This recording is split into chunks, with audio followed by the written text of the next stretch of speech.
ভাইয়া, হ্যাঁ হ্যাঁ, এখন হচ্ছে চালু হয়েছে রেকর্ড। আচ্ছা ঠিক আছে। ঠিক আছে। ওকে ওকে ওকে। আমি প্রথম ক্লাস আমি নিয়েছিলাম আপনাদের সাথে নাকি? আচ্ছা ঠিক আছে। আজকে আমার সাথে শেষ আন্তর্জাতিক, বিশেষ করে এম্পিরিক্যাল ইস্যু নিয়ে লাস্টে একটু বলিয়েন। সময় পাবো না মনে হয়। তারপর এগুলো নিয়ে আপনাদের সাথে তো যথেষ্ট আলোচনা হয়েছে, তাই না? এম্পিরিক্যাল ইস্যু নিয়ে বা যে যে যতগুলো ইস্যু নিয়ে আমরা কথা বলি না কেন, সবগুলো নিয়ে তো আমরা কথা বলছি। দেখেন, আন্তর্জাতিকে আহ, সমস্ত কিছুর মূল মন্ত্র হচ্ছে আপনার কনসেপ্ট কত বেশি ক্লিয়ার, আপনি কত জটিল জিনিসকে কত সহজে স্বাচ্ছন্দ্য উপস্থাপন করতে পারেন। এটা টিচারকে আকর্ষণ করবে। কারণ আন্তর্জাতিকের তো কোনো শেষ নাই, এটার শুরু আছে শেষ নাই। এজন্য বিশ্ব রাজনীতির যে সমীকরণগুলো আপনি কত সহজে রিলেট করতে পারেন, এটাই কনসেপচুয়াল বলেন, এম্পিরিক্যাল বলেন, প্রবলেম সলভিং বলেন, সব জায়গায় এই ছাপটা থাকে। হয়তো আমরা লেখার সময় তিনটাকে তিনটা প্যাটার্নে কাজ করি, কনসেপ্টটা হয়তো বা টোটালি সংজ্ঞা নির্ভর জিনিস, আর বাকি দুইটা তো কাছাকাছি জিনিস, ব্যাখ্যা বিশ্লেষণ ধর্মী, দুটোই অলমোস্ট খুব ক্লোজ। তো এই জায়গাগুলোতে এম্পিরিক্যাল ইস্যুতে আপনি কত বেশি জানেন, আপনার ডেপথ কেমন, আপনি তথ্যপাত্রকে কিভাবে ব্যাখ্যা করেন, এবং বিশ্ব রাজনীতি সম্পর্কে আপনার দৃষ্টিভঙ্গি কি, এই জায়গাগুলোকে যত স্বচ্ছভাবে, যত বড় জিনিসকে যত সহজে আপনি লিখে দিতে পারবেন, তত ভালো নম্বর পাবেন। মূল জায়গা এটাই ভাই।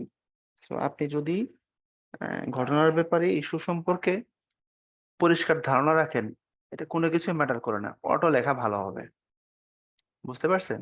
এই জন্য পরীক্ষা যেহেতু একটু টাইম আপনি পাচ্ছেন আপনারা, আমি বলবো প্রচুর পরিমাণে আপনি জার্নাল টার্নাল, পত্র পত্রিকা, পেপার ম্যাগাজিন, খবর টবর এগুলোর সাথে খুব ভালো রিলেশন রাখেন। এটা আপনাকে উপকার করবে। ওকে। আচ্ছা, চলেন আর শেষে আর না বলি, এখানে শুরু করে দিই। কনসেপ্ট অনেকটাই ক্লিয়ার হয়েছে, কিন্তু ডেটা কম মনে হচ্ছে। কি করবো ভাই? ডেটা মুখস্থ করবেন, কিছু করার নেই। জিকে ডেটা নির্ভর কথাবার্তা, আপনি গদবাদা অনেক কথা বলছেন, টিচার পছন্দ না করলে শেষ, এভারেজ নম্বর দিয়ে বসাই দিবে, আপনি 52 পাবেন অথবা 45ও পাইতে পারেন, শিওর নেই। তা এখানে ডেটা লাগবেই। আপনি যে বলতেছেন এই কথার দলিল কি? তাই না? এখানে রেফারেন্স টানতে হবে, অমুকে বলছে, অমুক জায়গায় বলছে, বা ডেটা হচ্ছে এটা, আপনাকে এগুলো দিয়ে দিয়ে কথা বলতে হবে ভাই। মুখস্থ করবেন কাইন্ডলি, চেষ্টা করেন। তো দেখেন, আজকের ক্লাসে আমরা আসি। ভাষাগত যৌক্তিক বিচার, বানান ও ভাষা দুইটা পার্ট। তো যেহেতু আপনারা প্রিলি পাস করে আসছেন, আপনাদের এই সব সমস্ত জিনিস সম্পর্কে কম বেশি আপনাদের জানাশোনা আছে।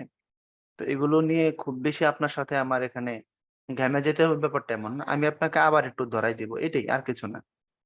তো যেহেতু দুইটা পার্ট, আমরা শেষের পার্টটা যেটা লাস্টে একটু সময় নষ্ট করে ফেলে, সেটা নিয়ে আগে কথা বলবো। বানান নিয়ে আগে কথা বলবো, তারপরে হচ্ছে ভাষাগত যৌক্তিক বিচারটা নিয়ে আলোচনা করবো। ওকে। তো চলেন আমরা দৌড় দিয়ে বানানে চলে যাই, গিয়ে বানানটা শেষ করে চলে আসি। এটা শেষ করতে পারলে পরের অংশ যেটা, এটা একটু সহজ আছে, খুব বেশি টাইম লাগার কথা নয়। ওকে। যেহেতু আপনি এটা পড়ছেন আগে, সুতরাং এই জন্য আপনাকে এটা এখন দেখাইলে সময়টা আপনার বাইচা যাবে বেশি। বুঝছেন? তাড়াহুড়া করতে হবে না, চলেন বানান নিয়ে কথা বলি। আপনারা অনেকে হয়তো ফেসবুকে সুবাচে অংশগ্রহণ করেন, বা এই গ্রুপে হয়তো বা আছেন। কে কে আছেন একটু বলেন তো আমাকে। সুবাচ, শুদ্ধ বানান চর্চার যে একটা গ্রুপ আছে, পাবলিক গ্রুপ, ডক্টর মোহাম্মদ আমিন স্যার এটার সাথে হচ্ছে জড়িত। কে কে আছেন আপনারা? মোহাইমেন একজন, বুশরা, তামান্না, আব্দুর রহিম। পোস্ট এখন নিউজ ফিডে আসেন, আচ্ছা আপনি হয়তো লাইক টাইক দিয়েন, তাহলে নিউজ ফিডে রেগুলার আসবে। লাইক কমেন্ট করেন, আসবে। বিশেষত লাইক দিলে রেগুলার দেখাবে আর কি। হ্যাঁ। আচ্ছা, যারা নাই তারা চেষ্টা করেন থাকার। সুবাচের কথা এই জন্য বললাম, আপনি এখান থেকে দুই তিনটা দিকে উপকার পাবেন। এক, আপনি বানানের শুদ্ধাশুদ্ধিটা সহজে বুঝবেন। কারণ একদমই রিসেন্ট টাইম ধরে বাংলা একাডেমি যা যা বলছে, আর বাংলাদেশে সাধারণত এই জাতীয় জিনিসগুলো নিয়ে যারা বেশি সচেতন তারা এখানে আছে, এবং খুব বড় বড় মানুষের পিছনে কাজ করতেছে। যার একজন ডক্টর মোহাম্মদ আমিন, উনি কিন্তু অনেক জানাশোনা মানুষ। যদি উনি পরিসংখ্যানে পড়া, এবং আমার যদি ভুল না হয় উনি একজন অ্যাডমিন অফিসার, সরকারের উচ্চ পদে কর্মরত। কিন্তু ওই যে জানেন, হায়াত মোহাম্মদ স্যারের সাথে প্রমিত বাংলা ব্যাকরণ বইয়ের যৌথ রচয়িতা ডক্টর মোহাম্মদ আমিন, ঠিক আছে?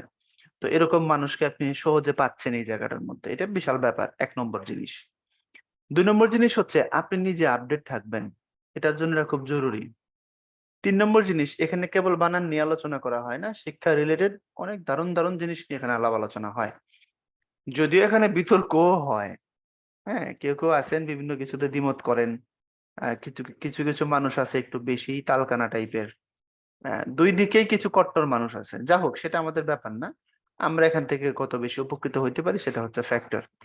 এই জন্য আমার একটু রিকোয়েস্ট থাকবে আপনাদের, আপনারা সুবাচ্যে থাকবেন, ঠিক আছে? সুবাচ্য, এই যে এরকম বানানটা সুবাচ্য, শুদ্ধ বানান চর্চা, এটা বাংলা বানানের শুদ্ধতা বা বাংলা ভাষার শুদ্ধভাবে প্রয়োগের একটা সামাজিক আন্দোলন বলতে পারেন, ঠিক আছে? এটাকে ফলো করবেন, পারবেন? সবাইকে মেসেজটা দিয়ে দিলাম, পারবেন কিনা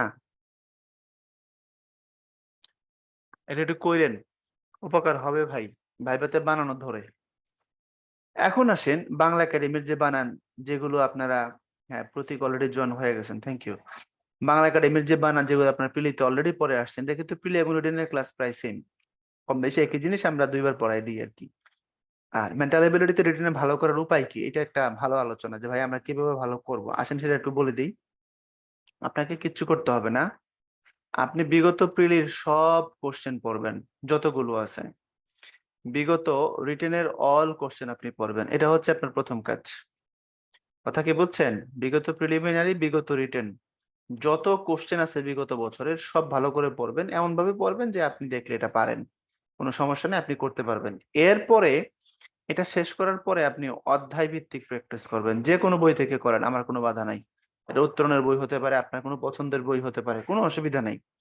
এরপরে আপনি অধ্যায় ভিত্তিক, অর্থাৎ ওখানে দেখবেন যে ভাষাগত বিচার, তারপরে আপনার হচ্ছে সাদৃশ্য নির্ণয়, রক্তের সম্পর্ক, এরকমের যে অধ্যায় ভিত্তিক কিছু প্র্যাকটিস আছে সেগুলো করবেন। এখন একটা বইয়ের সব করতে যাবেন না, একটা বইয়ের, কারণ বইগুলো অনেক বড় বড় বই দেখবেন বাজারে, একটা মেন্টাল এবিলিটি বইয়ের আপনি সব প্র্যাকটিস করতে গেলে প্রচুর টাইম যাবে। সো একটা বইয়ের অধ্যায় ভিত্তিক প্র্যাকটিসে সব করবেন না, সমস্ত বিগত বছরের প্রশ্ন পড়ার পরে এক একটা চ্যাপ্টারে ওজন বুঝে, যেই চ্যাপ্টার আপনি না করলেও পারবেন, কোনো অসুবিধা নেই, রক্তের সম্পর্ক যেমনি দিক আপনি পারবেন, এটা প্র্যাকটিস করার দরকারই নেই। তো এভাবে ওজন বুঝে যেখান থেকে যতটুকু প্র্যাকটিস করা দরকার করবেন, তাহলে আশা করা যায় আপনি এখানে তো 50 নম্বরের এমসিকিউ হবে রিটেনে, আপনি এখানে ভালো নম্বর পাবেন। আপনি টার্গেট করেন যে আমি 50-এ 50 পাবো, সেক্ষেত্রে 45+ যদি আপনি তুলে ফেলতে পারেন, আর ম্যাথে যদি এটা ভালো নম্বর থাকে, আপনি আগায় গেলেন কিন্তু। সো এটা আপনার মার্ক বাড়ানোর একটা ভালো জায়গা, 50 মার্কের ফিল্ড, এবং এটা খুব কঠিন কিছু না। যদি আপনি এখানে একটু খাটেন, এটাকে সিরিয়াসলি নেন, তাহলে পূর্ণ নম্বর পাওয়াই সম্ভব। 2, 3, 4, 5টা মিস হতেই পারে, তবে সেক্ষেত্রে 45 বা তার আশেপাশে আপনি থাকতে পারবেন। এই জন্য এটাকে সিরিয়াসলি নেবেন এবং এই 2টা কৌশল এখানে অ্যাপ্লাই করবেন। এরপরে যারা একটু দুর্বল ভাবেন বা আমার আরো ডেভেলপ করে উচিত, আমি 50 থেকে 1 নম্বরও স্যাক্রিফাইস করব না, এরকম টার্গেট আছে যাদের, তারা চাইলে আইএসএসবির বই পড়তে পারেন। ইন্টার সার্ভিস সিলেকশন বোর্ড, আমাদের যে সেনা, নৌ এবং বিমান বাহিনীর নিয়োগের একটা প্রসেস, এটা আইএসএসবি। তো এখানে অফিসার নিয়োগ হয় আর কি, প্রসেসটার মাধ্যমে। তাদের কিছু বই আছে বাজারে, দেখবেন ফার্মগেটে পাবেন বা অন্য কোথাও যেখানে পান, এই বইগুলো টোটালি ইংলিশে, এগুলোতে ঘাটাঘাটি করবেন। আর কিছু ভারতীয় বা বাইরের কিছু ওয়েবসাইট আছে, চাইলে এগুলোর সাথে একটু নাড়াচাড়া করে দেখতে পারেন।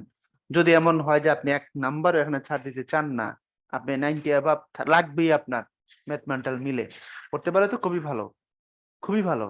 তাদের বলছি, তারা আপনারা এই জায়গাটাতে একটু নাড়াচাড়া করে দেখতে পারেন।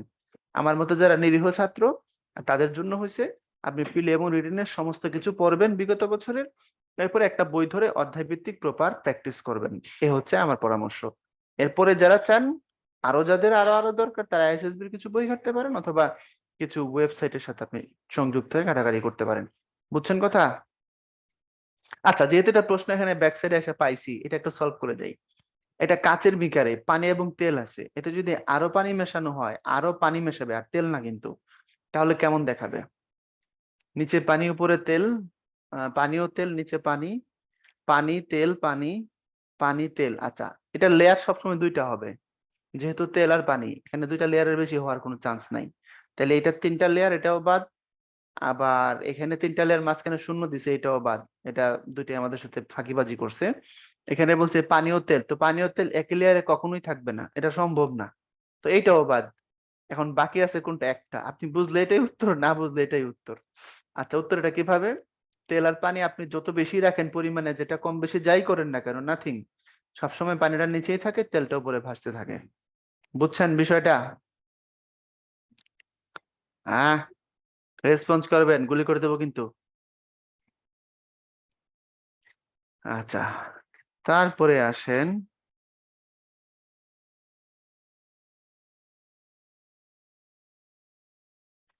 হ্যাঁ মুজাহিদ অলরেডি এখানে শেয়ার করছেন যে এক্সাম ভেদা নামে একটা ইন্ডিয়ান ওয়েবসাইট আছে। হ্যাঁ, যারা ব্যাংকে এডিটেডি যাদের টার্গেট থাকে তারা এই জায়গায় বেশ নড়াচড়া করে। আমি নিজে কিন্তু যাই নাই, আমি কিন্তু আপনার আন্দাজের উপরেই কইছি।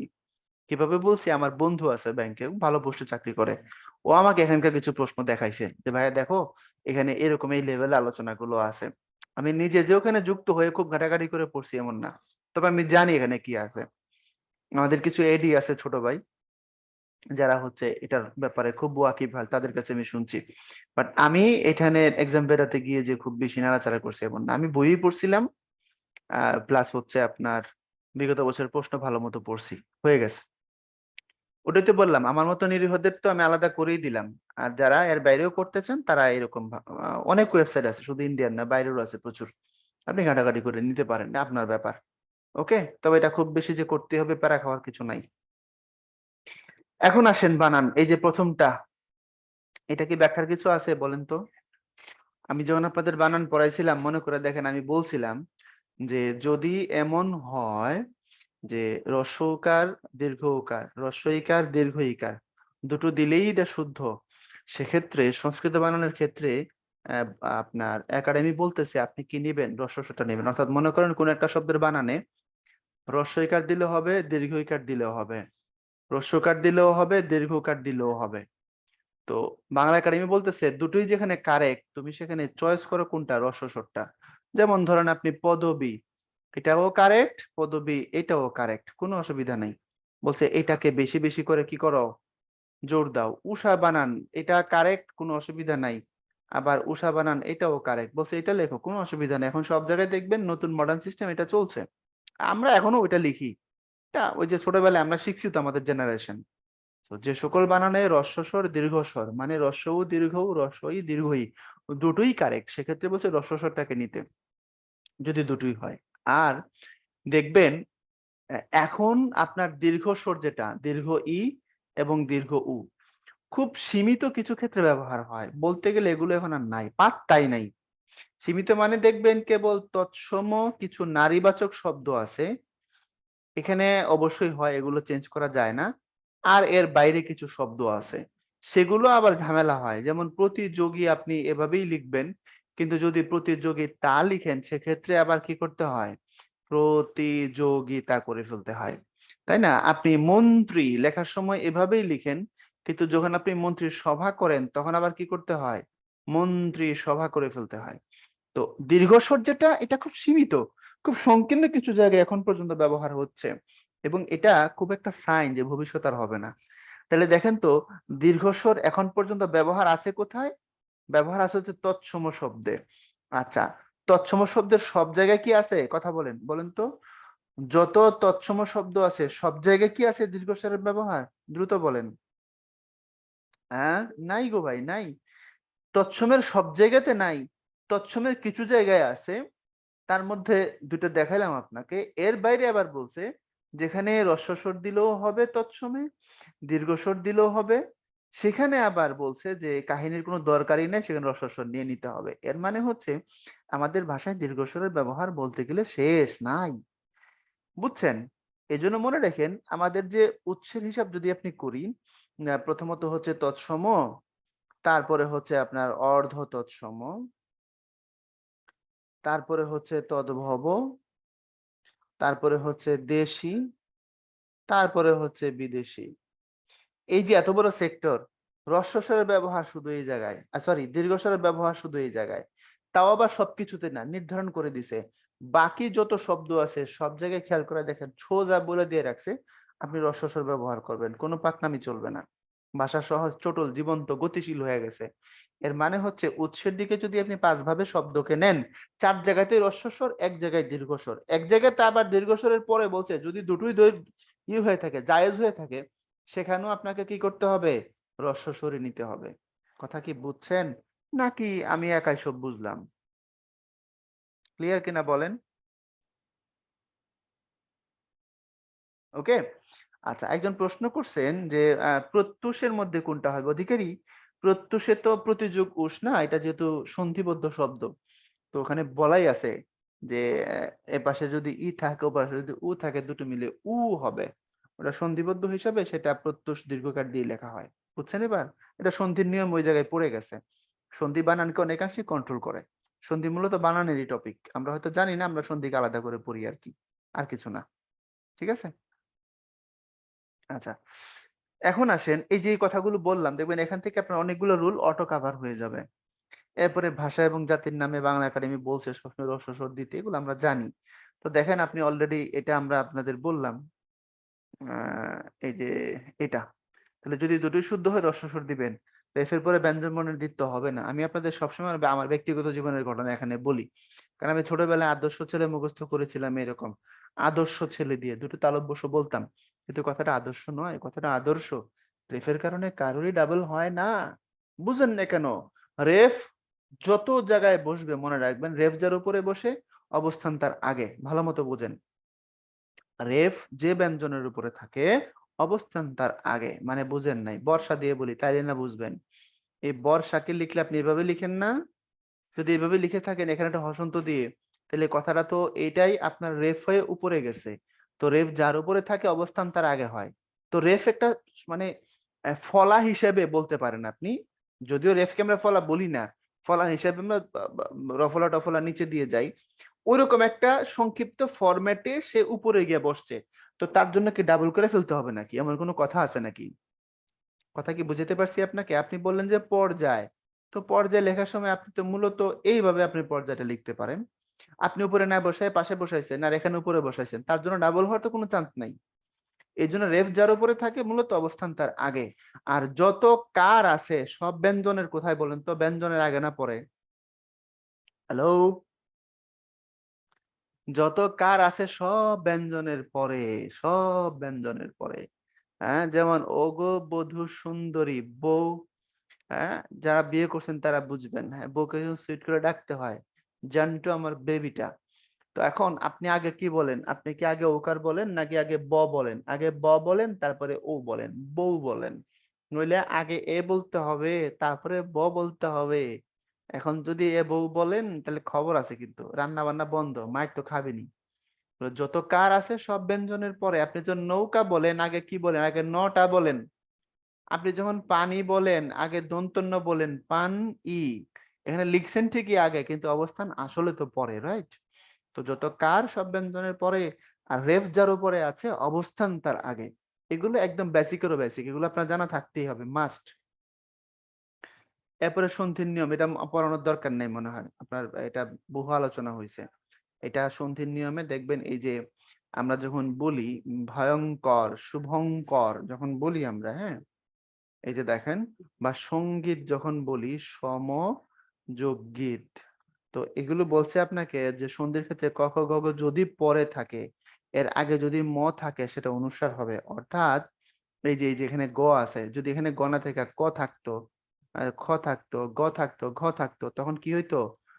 তখন হয়তো আগের মটা অনুস্বার হয়ে যাইতো। অর্থাৎ আপনি তখন লেখার সময় ওই যে গ আছে তার জন্য মটাকে অনুস্বার বানাইছেন, আপনি লিখছেন হচ্ছে এই। আপনি যখন শুভঙ্কর লিখেন, তো শুভঙ্কর লেখার সময় শুভম তারপরে কর, এ পাশে ক থাকার কারণে এই যে মটা আছে, এটা কি হয়ে যাবে? আলটিমেটলি অনুসারে রূপান্তর হবে। অর্থাৎ আপনি কি করবেন বলেন তো? আপনি বলবেন শুভং, তারপরে বলবেন কর, সিম্পল। এরপরে সংস্কৃতি প্রত্যয়ন্ত যদি হয় তাহলে এটার নিয়ম একটু আগে ব্যাখ্যা করেছি, এটা বলেছি আপনাদের, মনে করে দেখেন এই দুটোই। এবং শেষে বলে দিছিলাম এটার একটা, এই যে প্রতিযোগী মন্ত্রের একটা ব্যতিক্রম রুল আছে, দেখি কার মনে আছে? কি কি জানি নষ্ট করা যাবে না? বলেন তো কি কি জানি নষ্ট করা যায় না?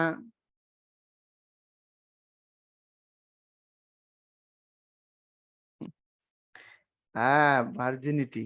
এভাবে বলেন কেন? বাংলায় বলতে পারেন না আব্দুর রহিম? গুল্লি করে দিমু। হ্যাঁ, বাংলায় বলবেন, বাংলায় বলবেন। বাংলায় বললে কোনো সমস্যা নাই, ওই ইংরেজি শব্দটার প্রতি ঝামেলা আছে, বলবেন না। এটা আমার একটা কথা মনে পড়ছে, আপনাদের একটু বলি। আপনারা প্রস্তুত তো শোনার জন্য? রিটেনের ক্লাস বড় হয়েছেন, শোনেন। শুধু যে বাংলাদেশে কিছু সেন্সিটিভ শব্দ নিয়ে ফাইজলামি হয় এমন না।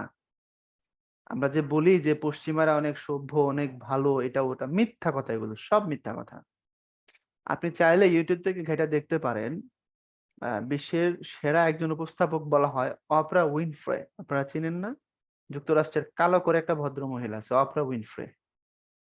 হ্যাঁ, এই এই মহিলা মাইকেল জ্যাকসনকে একটা জায়গায়, সে হচ্ছে ইন্টারভিউ করতেছে। মাইকেল জ্যাকসনকে সে জিজ্ঞেস করতেছে, আর ইউ ভার্জিন? বুঝছেন কিন্তু। এবং মাইকেল জ্যাকসন আসলে কত বেশি ভদ্র, কত বেশি হাম্বল। সে মুচকি হাসি দিয়ে বলতেছে, আপনি কি বলেন এটা? আমি একজন জেন্টলম্যান, আমি পুরুষ মানুষ। যেহেতু আমি পুরুষ মানুষ, আমাকে তো আপনি এই প্রশ্ন করতেই পারেন না। বুঝলেন কিনা বিষয়টা?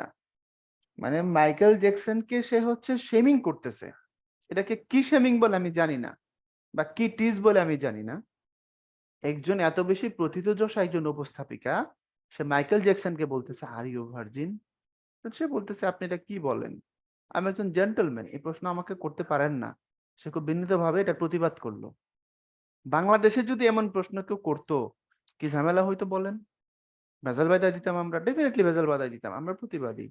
কিন্তু মিডিয়া যে আসলেই যে সারা পৃথিবীতে এরা যে কত বেশি বদমাইশি করে, হ্যাঁ, মানুষের মনোযোগ আকর্ষণ করার জন্য, এটা একটা বড় প্রমাণ। আপনি চাইলে এটা এখনই খোঁজাখুঁজি করে দেখে আসতে পারেন, সার্টিফাই করতে পারেন। যা হোক, নারীত্ব, কুমারিত্ব এবং সতীত্ব এই তিনটা একই রকম থাকে, এটা আমরা জানি, আপনাদেরকে আমি শিখাইছি। Yes or no? এগুলো সংস্কৃত নারীবাচক হওয়ার কারণে এগুলোর কি হয় না, কোনো চেঞ্জ হয় না। অর্থাৎ এই হলো গিয়ে নারী, তারপরে হলো ত সমান সমান যা আছে তাই, নারীত্ব। তারপরে হলো গিয়ে আপনার কুমারী, তারপরে হলো গিয়ে ত যা আছে তাই, এগুলো সংস্কৃত নারীবাচক শব্দ, অলওয়েজ দীর্ঘইকার। তারপরে হলো গিয়া সতী, তারপরে হলো ত যা আছে তাই, আপনাকে কোনো চেঞ্জ করার কোনো চান্স নাই। বুঝছেন? সংস্কৃত নারীবাচক হওয়ার কারণে যেমন আছে এমনই থেকে যাবে। ডান? বুঝছেন নাকি আমি একাই সব বুঝলাম? শব্দগুলোর ইগো বেশি, ওরে ডাকাই। আচ্ছা, ঠিক আছে, বুঝলাম। এখন আসেন, এটা হয়ে গেল। এরপরে হচ্ছে আপনার বিসর্গ শব্দের শেষে থাকে না, তবে বিসর্গ থাকতে পারে। কোথায় থাকতে পারে বলেন তো? বিসর্গ শব্দের শেষে থাকে না, বিসর্গ থাকে কই? শব্দের মাঝখানে। হ্যাঁ, আপনি চাইলে শেষেও বিসর্গ রাখতে পারেন, যদি সেটা কি হয়, সিম্বল অফ এক্সক্লামেশন হয় সেক্ষেত্রে। অর্থাৎ বিসর্গের তিনটা রুল আছে, সাব রুল। প্রথমে বলবেন যে বিসর্গ শব্দের শেষে বসে না। তাহলে বিসর্গ শব্দের কোথায় বসবে? মাঝে বসে। আচ্ছা, তারপরে বলবেন যে না, শেষে বসতে পারে। কোন জায়গায় পারে? ওই যে এরকম যদি হয়, বাহ, এই কথাটাকে আপনি লিখতে পারেন এরকম করে। তারপরে আপনি কি গরম, এটাকে আপনি লিখতে পারেন এরকম করে। কারণ আমরা জানি বিসর্গের উচ্চারণ কি এর মতো? হ এর মতো। তো এই যে আপনারা যে পড়ি, এটা যে বাহ পড়ি, বাহ, এটাকে আপনি এরকম লিখতে পারেন বিসর্গ দিয়ে। পড়ার সময় আপনাকে বা এরকম পড়লে হবে না, পড়তে হবে বাহ, মানে হ থাকবে একটা। বাহ, কি সুন্দর মামা দেখছো, এই যে আপনারা বলেন। ক্লিয়ার হয়েছে বিসর্গের বিষয়টা? বিসর্গ শেষে বসতে পারে যদি সেটা সিম্বল অফ এক্সক্লামেশন হয়, আবেগ শব্দ হয়, আদারওয়াইজ বসানোর কোনো চান্স নাই, আপনি বসাবেন না। ওকে, তারপরে রস্য ই দীর্ঘ, রস্য উ দীর্ঘ অলরেডি বলে দিছি, এটা নিয়ে আর কথা বলার দরকার হবে না।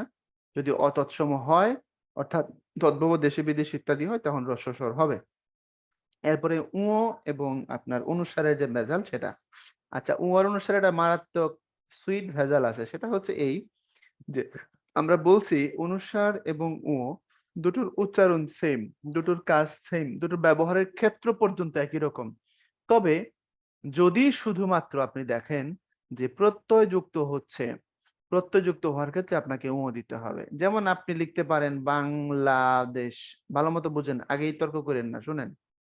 আপনি লিখতে পারেন বাংলাদেশ, দুটোই কারেক্ট, কিন্তু সংবিধান অলরেডি এটাকে নেয় সংবিধান বলছে 59 দিয়েই লেখো, 59 দিয়েই লেখো। শুধু প্রত্যয় যুক্ত করলে যখন আপনি বলবেন বাঙালি তখন কি করবেন, আ যুক্ত দিবেন, ওই যে আ প্রত্যয় যুক্ত হয়েছে।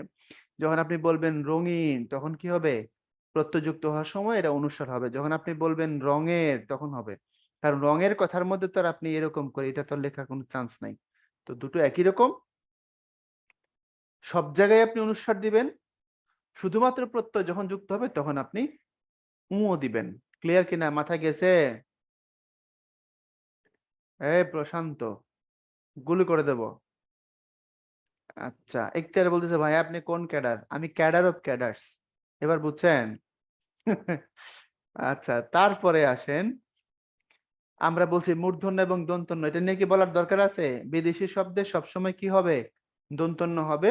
মূর্ধন্যের ব্যবহার সীমিত করে দিয়ে রাখছে, সেটা কোথায়, কেবল সংস্কৃত শব্দের জায়গায়। ওকে, এটা নিয়ে আর প্যারা নেই, নত্য সত্যবিধানের রুল।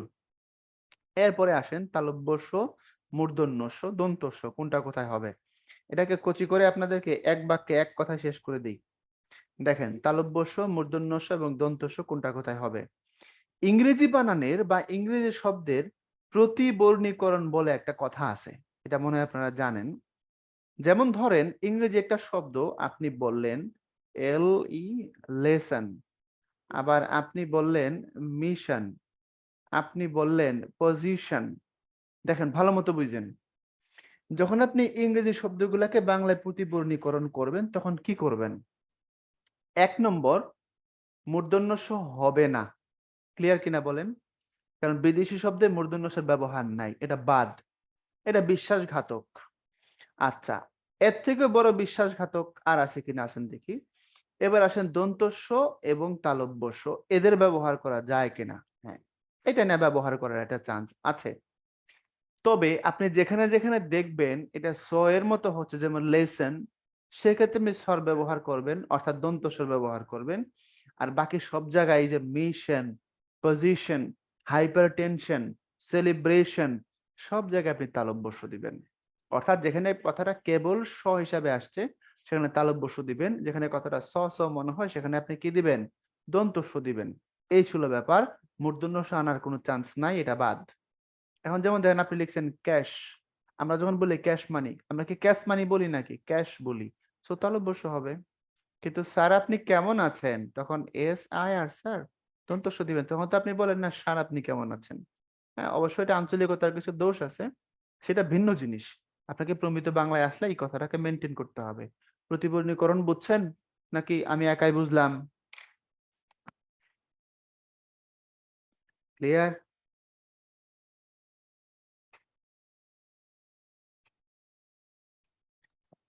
ওকে, এখন আসেন কচি করে এর পরের অংশে যাই। বিদেশি শব্দে যুক্ত বর্ণ একই কথা, দন্ত স দিয়ে হবে, তালব্য স দিয়ে হবে, মূর্ধন্য স হবে না। হস চিহ্ন যথাসম্ভব বর্জন করবেন, আগে আমরা দিতাম এখন আর দিই না, বলতে গেলে হস চিহ্ন নাই। শুধুমাত্র হস চিহ্নের ব্যবহারটা আপনি যখন দেখবেন যেখানে অ চলে আসতেছে তাকে ক্রস করার জন্য হস দিবেন, অন্য কোথাও দিবেন না।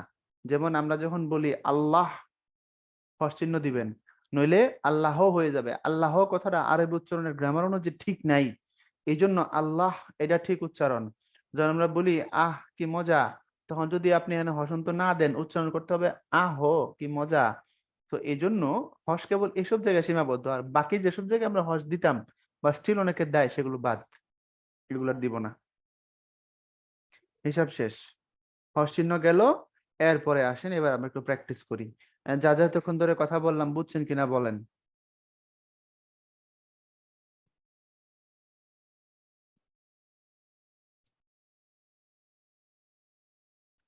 বুঝলেও বলেন, না বুঝলেও বলেন। আচ্ছা, বানানের টপিকটাকে কেন একটু আয়সা সিরিয়াসলি পড়াইলাম দেখি বলেন তো। এটা তো আপনারা পড়ছেন জানেন, আমি ছেড়ে দিতে পারতাম। কেন আপনারা এখানে সময় নিছি বলেন দেখি, কে কুদ্দুর বুঝছেন। কেন, দা ওয়াই?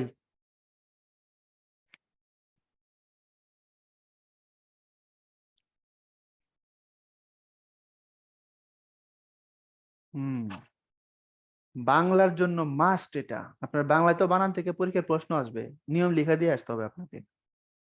আবার 3 থেকে 4টা প্রশ্ন বানান রিলেটেড ডিরেক্ট থাকবে মেন্টাল এবিলিটিতে। আবার আপনাকে যে রিটেনে ধরবে না তার কোনো ঠিক নাই, কি বলে ভাইভাতে যে ধরবে না তার কোনো ঠিক নাই। যদি ভাইভাতে বাংলার কোনো প্রফেসর থাকে ধপাস করে বানান ধরে বলতে পারে আপনারে। অথবা যদি ধরেন ওখানে এমন কেউ আছেন যিনি বাংলা খুব পছন্দ করেন, বা আপনি বাংলার ছাত্র, মাফ নাই, বা যদি ওই রকমের কোনো দিবস থাকে আর কি, কোনোভাবে রিলেট করা যায়, আপনারা বানান টানান ধরেও একাকার করে দিবে। ট্রান্সলেশন ধরে ভাই, আপনি বানান নিয়ে বসে আছেন, বানান তো আরো গুরুত্বপূর্ণ। এখন আসেন রিটেনের ক্ষেত্রে বানান কতটা জরুরি। আমি একটা সময়, আমি যখন এসএসসি পরীক্ষা দিই নাই, ক্লাস 8-এ যখন পড়ি, অনেস্টলি স্পিকিং, 9-এ, সরি 9-এ যখন পড়ি, হ্যাঁ 9-এর সেকেন্ড টার্ম পরীক্ষা থেকে আমি 8-এর খাতা কাটতাম। মানে আমার টিচার আমাকে দিয়ে খাতা কাটাইতো আর কি, যিনি আমার ইংলিশ টিচার ছিলেন। আমি তখন 9-এ পড়ি, 8-এ 9-এ 10-এ স্যার ইংলিশ পড়ান ফার্স্ট পেপার, আমার খাতা দিলেন, নে কাউসার কাট। আপনারা ভাইবেন না যে স্যার দুর্নীতি করছে, ছাত্ররা খাতা দিয়ে দিচ্ছে, ওরকম ভরসা করছে তাই দিছে। উনি অনেক ভালো শিক্ষক, আমার বাংলারও টিচার উনি। উনি মূলত বাংলার টিচার, কিন্তু দুর্দান্ত ইংরেজি পড়াইতেন। তো আমি খাতা কাটা শুরু করলাম, দীর্ঘ সময় খাতা আমি কাটছি যখন ছিলাম বাড়িতে, যতদিন কলেজ পর্যন্ত। তারপর ঢাকার লাইফও টুকটাক কাটছি। আমার অভিজ্ঞতা থেকে বলতে পারি, এবং আপনারা যারা বাচ্চা কাচ্চা পড়ান, কোচিং এ পড়ান আর বাসায় পড়ান, আপনারা বলেন তো আমি বলি ঠিক কিনা। খাতা দেখার সময় একজন এক্সামিনার সব থেকে বেশি বিরক্ত হন যদি বানান ভুল হয়। সব থেকে বেশি খেই পা যায় টিচার। ধরেন একটা অ্যান্সার কেউ ভুল লিখলো, বা ব্যাখ্যা প্রপারলি দিতে পারলো না, বা লিখতে গিয়ে ভুল লিখছে কিছু একটা তথ্যগত জায়গা, ঠিক আছে, ছাত্র পারবে না, ঠিক আছে, বানান ভুল দেখলে কিন্তু টিচার আপনার মাফ করবে না। 1 নম্বর কথা। 2 নম্বর কথা হচ্ছে, আপনি বিসিএস এর প্রার্থী, আপনার খাতায় সমানে বানান ভুল কত বেশি আত্মঘাতী হবে বুঝছেন এবার এটা। মানে একজন অফিসার হবেন, আপনি প্রথম শ্রেণীর একজন কর্মকর্তা হবেন, অথবা আপনি নন ক্যাডারে ভালো একটা চাকরি করবেন, না সম্মানজনক কাজ আপনার জন্য সরকার রাখছে কোয়ালিফাই করতে পারলে।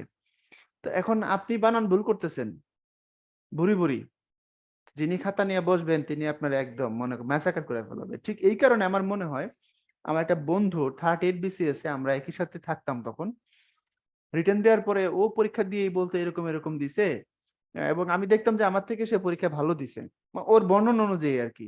মেন্টাল এবিলিটির দিন আমার কম হয়েছিল, ওর অনেক বেশি হয়েছিল আমার থেকে, 38-এর কথা বলছি। পরে ও রিটেন ফেল করছে। তা আমারে বললো যে তুই পাশ করে গেলে আমি ফেল করলাম। আমি বললাম কি জানি। পরে আমি নিজে যেটা বুঝলাম যে এটা হলো, ও যে ডিপার্টমেন্টে, আমরা একই ডিপার্টমেন্টের ছাত্র, রাষ্ট্রবিজ্ঞান, আমরা একসাথে পড়ছি একই ভার্সিটিতে। আমি দেখতাম যে ওর শেষের 4-5 পেজ বোঝা যেত না, সমানে লিখতো, পাগলের মতো লিখতো। বুঝছেন, হয়তো সে বিসিএস এর খাতা এই কাজটাই করছে, গুড ফিনিশার ছিল না। বেশিরভাগ মানুষই গুড ফিনিশার না। তো তারপরেও একটা লেভেল বুঝতে হবে আপনাকে, আর হয়তো বানানো ভুল করতো কারণ ওর বানান অত প্রপার ছিল না। হ্যাঁ, অধিকারী বলছে বইয়ে একটা বানান ভুল পেলেই পুরো বইয়ের উপর বিশ্বাস কমে যায়। ডেফিনেটলি বানান হচ্ছে একটা রুচির ব্যাপার, বানানটা রুচির ব্যাপার, রুচির ব্যাপার। কথা কি বুঝতে পারছি? ক্লিয়ার? না অনিম দরকার নাই, একটা করবেন। আচ্ছা, এখন আসেন আমরা বানানের গুরুত্বটা আপনারা বুঝাইলাম ভাই, এটা খুব হালকাভাবে নেওয়ার কোনো চান্স নাই। এখন বলছে কোনটি সঠিক বানান, পুরস্কার পুরস্কার পুরস্কার, পুরস্কারের খেলা বসাই দিছে। এখন নত্য সত্য বিধান অনুযায়ী আমরা জানি অধ্বনির পরে দন্ত স আসে, ই ধ্বনি অথবা উ ধ্বনির পরে সবসময় মূর্ধন্য স আসে। মানে যদি আপনি পরিষ্কার বলেন তখন মূর্ধন্য স দিবেন, আপনি যদি চতুষ্পদ বলেন বা নিষ্কাম বলেন তখন মূর্ধন্য ষ দিবেন। আর আপনি যখন পুরস্কার বলবেন, পুর অ আসছে, সো দন্ত স হবে। আপনি যখন তিরস্কার বলবেন, তির দন্ত স দিবেন। এটা 35 বিসিএস এর প্রশ্ন থেকে কপি করা প্রশ্ন। একটা প্রশ্ন ছিল 35 এপ্রিলিতে, পুরস্কার বিতরণী অনুষ্ঠানের পরিবেশ এত অপরিষ্কার, ওইটা। ওকে, আচ্ছা, তারপরে নিচের কোনটি সঠিক? ভদ্রতাচিত, ভদ্র, এটা ভদ্রচিত। বুঝতে পারছেন? এই সব বাকি শব্দই ভুল, কোনো ব্যাখ্যা নাই, শব্দই নাই এগুলো। মানে ভদ্রচিত মানে আপনার ব্যবহার ভিতর দিয়ে বা আপনার বিহেভিয়ারের ভিতর দিয়ে ভদ্রতা প্রকাশ পায় এমন। আচ্ছা, তারপরে হচ্ছে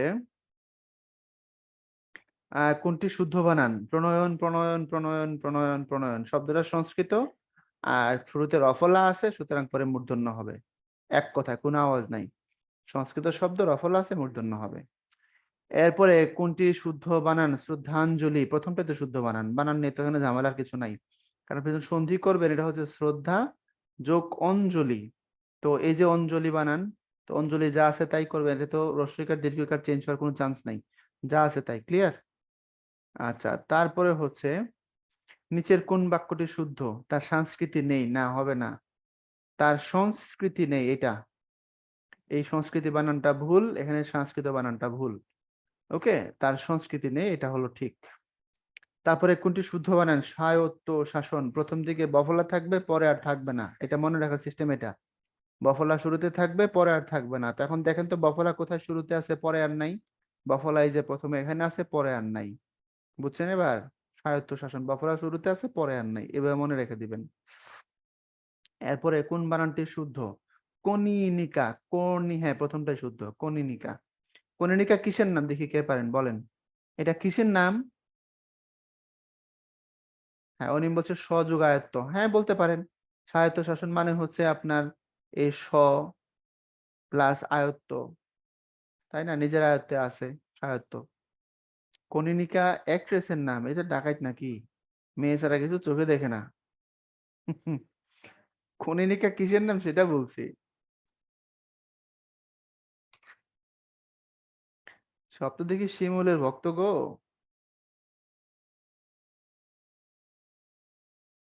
দেখি কে পারেন।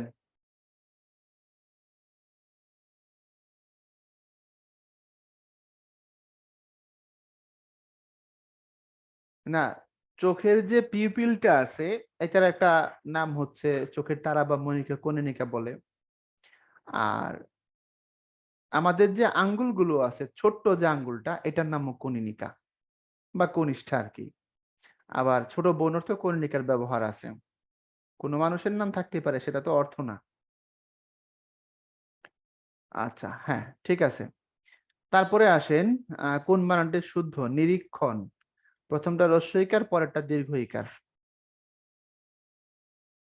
কিন্তু এখানে যে দন্তন্য আছে এই জন্য বাদ, এখানে দুইটা দীর্ঘইকার এই জন্য বাদ।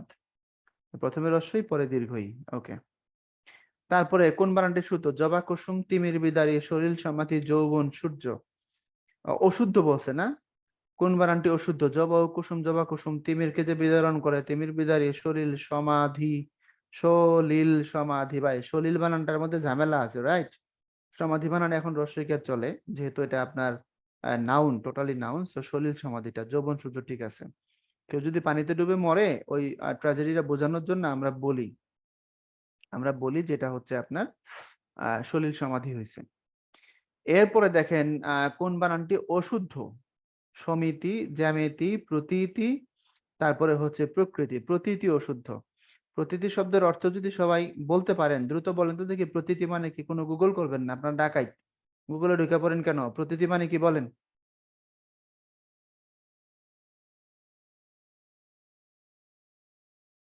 এটা শুদ্ধ বানান। প্রতীতি মানে হচ্ছে বুদ্ধি, জ্ঞান, হ্যাঁ হ্যাঁ, প্রজ্ঞা,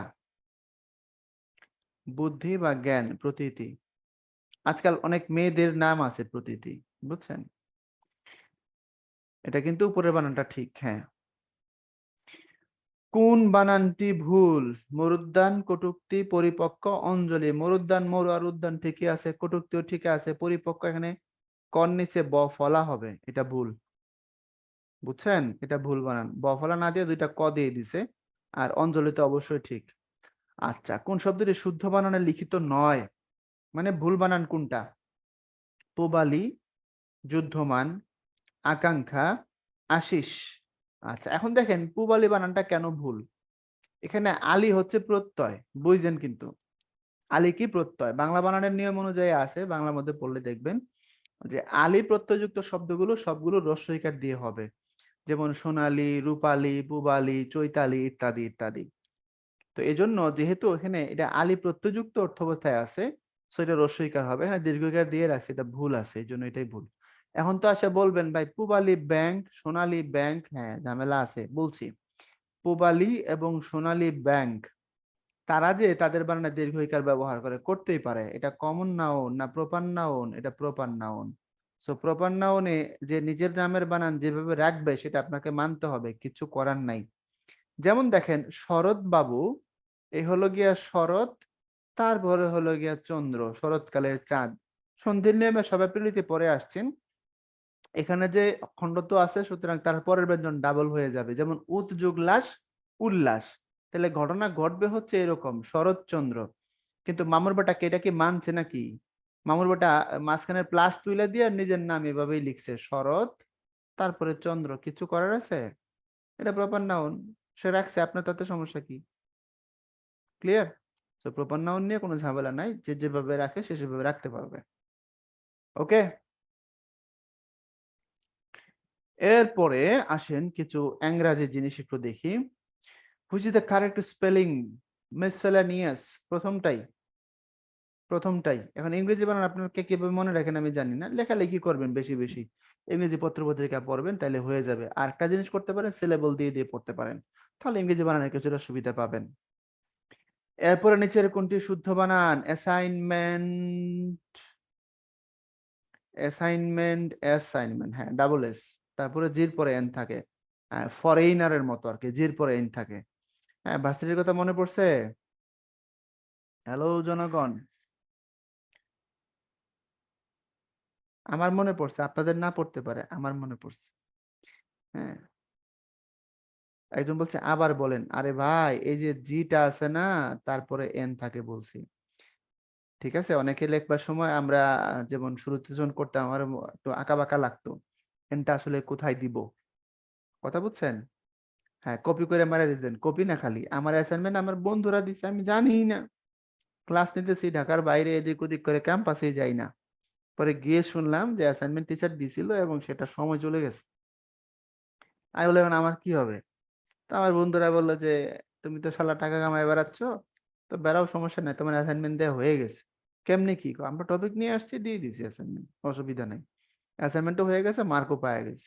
এবং এই বন্ধু কি ছেলে ছিল না মেয়ে ছিল দেখি বলেন, যে যারা এখানে 3-4 জন যারা এই কাজটা করছে আমার জন্য, ছেলে না মেয়ে বলেন দেখি।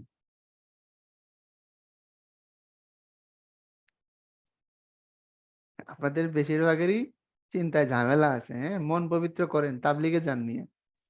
বলতেছে মেয়ে বন্ধু ছিল এই কাজ করে দিছে, কখনোই না, এগুলো সবাই ছেলে ছিল, মেয়েরা কখনো আরেকজনের জন্য এমন কাজ করবে না ভাই। কেন আপুরা কি আমার বিরুদ্ধে লাগবেন নাকি? হ্যাঁ, মেয়েরা এমনটা করবে না, কখনোই করবে না, অত তাদের কাজ নেই। ছেলে বন্ধু এরা সব আমার, মিজান আসাদ এরা করছে, কথা বলছেন, ছেলেরা এগুলো করে দেয়, মেয়েরা করে দেয় কিনা আমি জানি না, যদি দেয় তাহলে ভালো, আমি দোয়া করি। বয়ফ্রেন্ড গার্লফ্রেন্ড হলে সেটা ভিন্ন জিনিস, তবে ফ্রেন্ডশিপে এটা ছেলেরা বেশিরভাগ ক্ষেত্রে করে।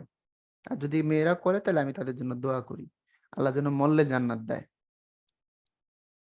তারপরে আসেন, মানিক বলতেছে দেয় না, আমার বন্ধু সৌরভ মেয়েদের নোট নিয়ে ফটোকপি করে বাসায় দিয়ে আসতো, যে যেখানে থাকে, আমাদের তো আবার হল ছাড়া ভার্সিটি, তো যে যেখানে থাকে সৌরভ দেখতাম বিকাল বেলা নোট ফটোকপি করে নিয়ে ঘুরে বেড়াইতো। ভালো ছেলে সে, সবাই সব মেয়েদেরকে নোট ফটোকপি করে করে নিয়ে দিয়ে আসতো। আচ্ছা বাদ দেন, স্মৃতিচারণ করবেন না এখন।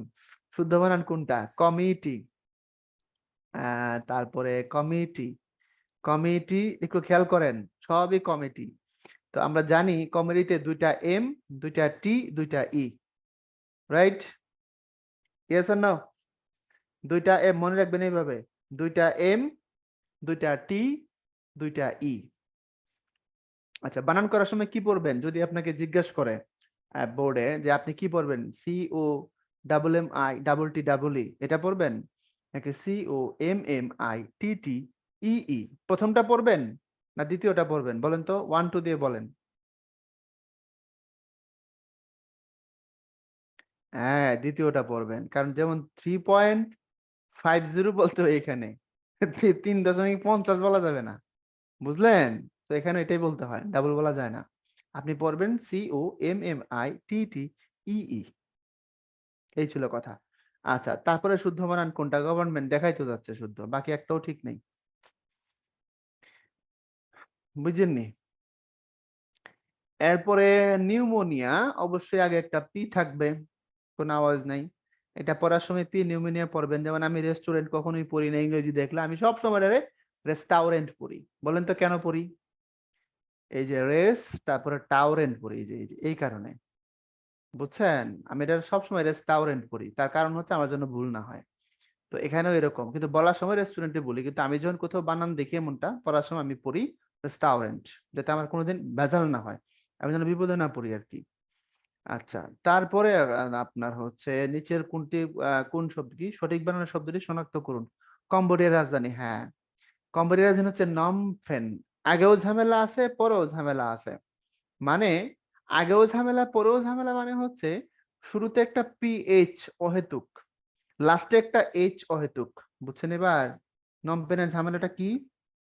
তাহলে মাঝখানে হচ্ছে বানানটা ANOM, নম, PEN পেন, এই হলো নম পেন। শুরুতে একটা পিএইচ, শেষে একটা অতিরিক্ত এইচ। আপনি এভাবে মনে রাখবেন যে কম্বোডিয়া দেশটাই ভেজাইল্লা দেশ, তাদের নামের বানানটাও ভেজাইল্লা। কথা বুঝছেন? এরা বেশি বুঝতে গিয়ে এখন চীনের উপনিবেশে পরিণত হয়েছে। কম্বোডিয়ার ইকোনমির অবস্থা কিন্তু গত 7-8 বছর ধরে খুব খারাপ। চাইনিজ সাহায্য নিয়ে চলতে চলতে এখন বলতে গেলে এরা চীন যা বলে তাই শুনতে হয়, খুব খারাপ অবস্থা আছে কম্বোডিয়া। কথা বুঝছেন? এরপরে কোশ্চেনায়ার, এই যারা থিসিস করছেন বুঝেন তো কোশ্চেনায়ার কি জিনিস? কোনটা হবে? সি হবে, ডাবল এন, এই আর কিছু না। আমরা কোশ্চেন লিখলে একটা এন দিই, তো কোশ্চেন নায়ার বললে জাস্ট আপনি লাস্টে কোশ্চেন নায়ার এই কথাটা যুক্ত করবেন, N A I R, Nair, that's it, আর কিছু না। এরপরে চুজ দ্য কারেক্ট স্পেলিং। এরপরে কি আছে দেখেন, কম্পিটিশন, কম্পিটিশন, কম্পিটিশন কোনটা হবে বলেন? কচি করে শেষেরটা হবে, তাই তো? আচ্ছা, তারপরে হচ্ছে আবার এখানে কারেক্ট স্পেলিং, ম্যাগনানিমাস, প্রথমটা। ম্যাগনানিমাস শব্দের অর্থ মহানুভব, খুব বিরাট হৃদয়ের অধিকারী। অনেক বেশি টাকা আছে এমন অর্থে কখনো ম্যাগনানিমাস বলা হয় না, মনে রাখবেন, ঠিক আছে? অনেক বেশি টাকা আছে বা অনেক ক্ষমতা আছে, হ্যাঁ, এরকম অর্থে ম্যাগনানিমাস বলা হয় না, এটা মনের বিষয়, মনে রাখেন। মহৎ, উদার, দানশীল, পরোপকারী, এমন অর্থে ম্যাগনানিমাস কথাটা বলা হয়। সাইজও বোঝানো হয় না খুব একটা, যে হাতিটা অনেক বড়, তো হাতিটা হচ্ছে ম্যাগনানিমাস না। আপনি এটা অন্যভাবে বলেন, বড়, বিগ, লার্জ, অন্যভাবে বলতে পারেন, কিন্তু নট ম্যাগনানিমাস। ম্যাগনানিমাস হচ্ছে একটা মানসিক উন্নতির জায়গা আর কি, ঠিক আছে? আপনারা যে আমারে ম্যাগনানিমাস বলতেছেন কেন? আমি ম্যাগনানিমাস না? এলিট টাকা না থাকলেও হয়, হ্যাঁ সেটাই। আচ্ছা, তারপর নিচের কোনটি শুদ্ধ? মিলেনিয়াম, মিলেনিয়াম ডেভেলপমেন্ট গোলস, একদম শেষেরটা শুদ্ধ, ডাবল এন।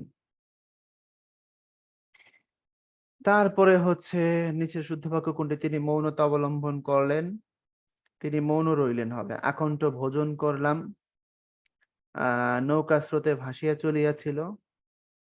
তারপরে হচ্ছে এই সৌন্দর্য ছেড়ে কোথাও নড়িতে ইচ্ছা হয় না। আচ্ছা, এখন আসেন একটু বোঝার চেষ্টা করেন। আকণ্ঠ ভোজন করলাম, এটা একদিক থেকে যদি আপনি নেন তাহলে ঠিক নিতে পারবেন, কারণ আকণ্ঠ পর্যন্ত নাই, এদিক থেকে ধরলে এটা ঠিক, কোনো অসুবিধা নাই। কথা ঠিক না? আর নিচেরটা তো গুরুচণ্ডালী, অটো চলে গেছে, উপরেরটা শব্দের অপপ্রয়োগ আছে এখানে, তো এটাও ভুল।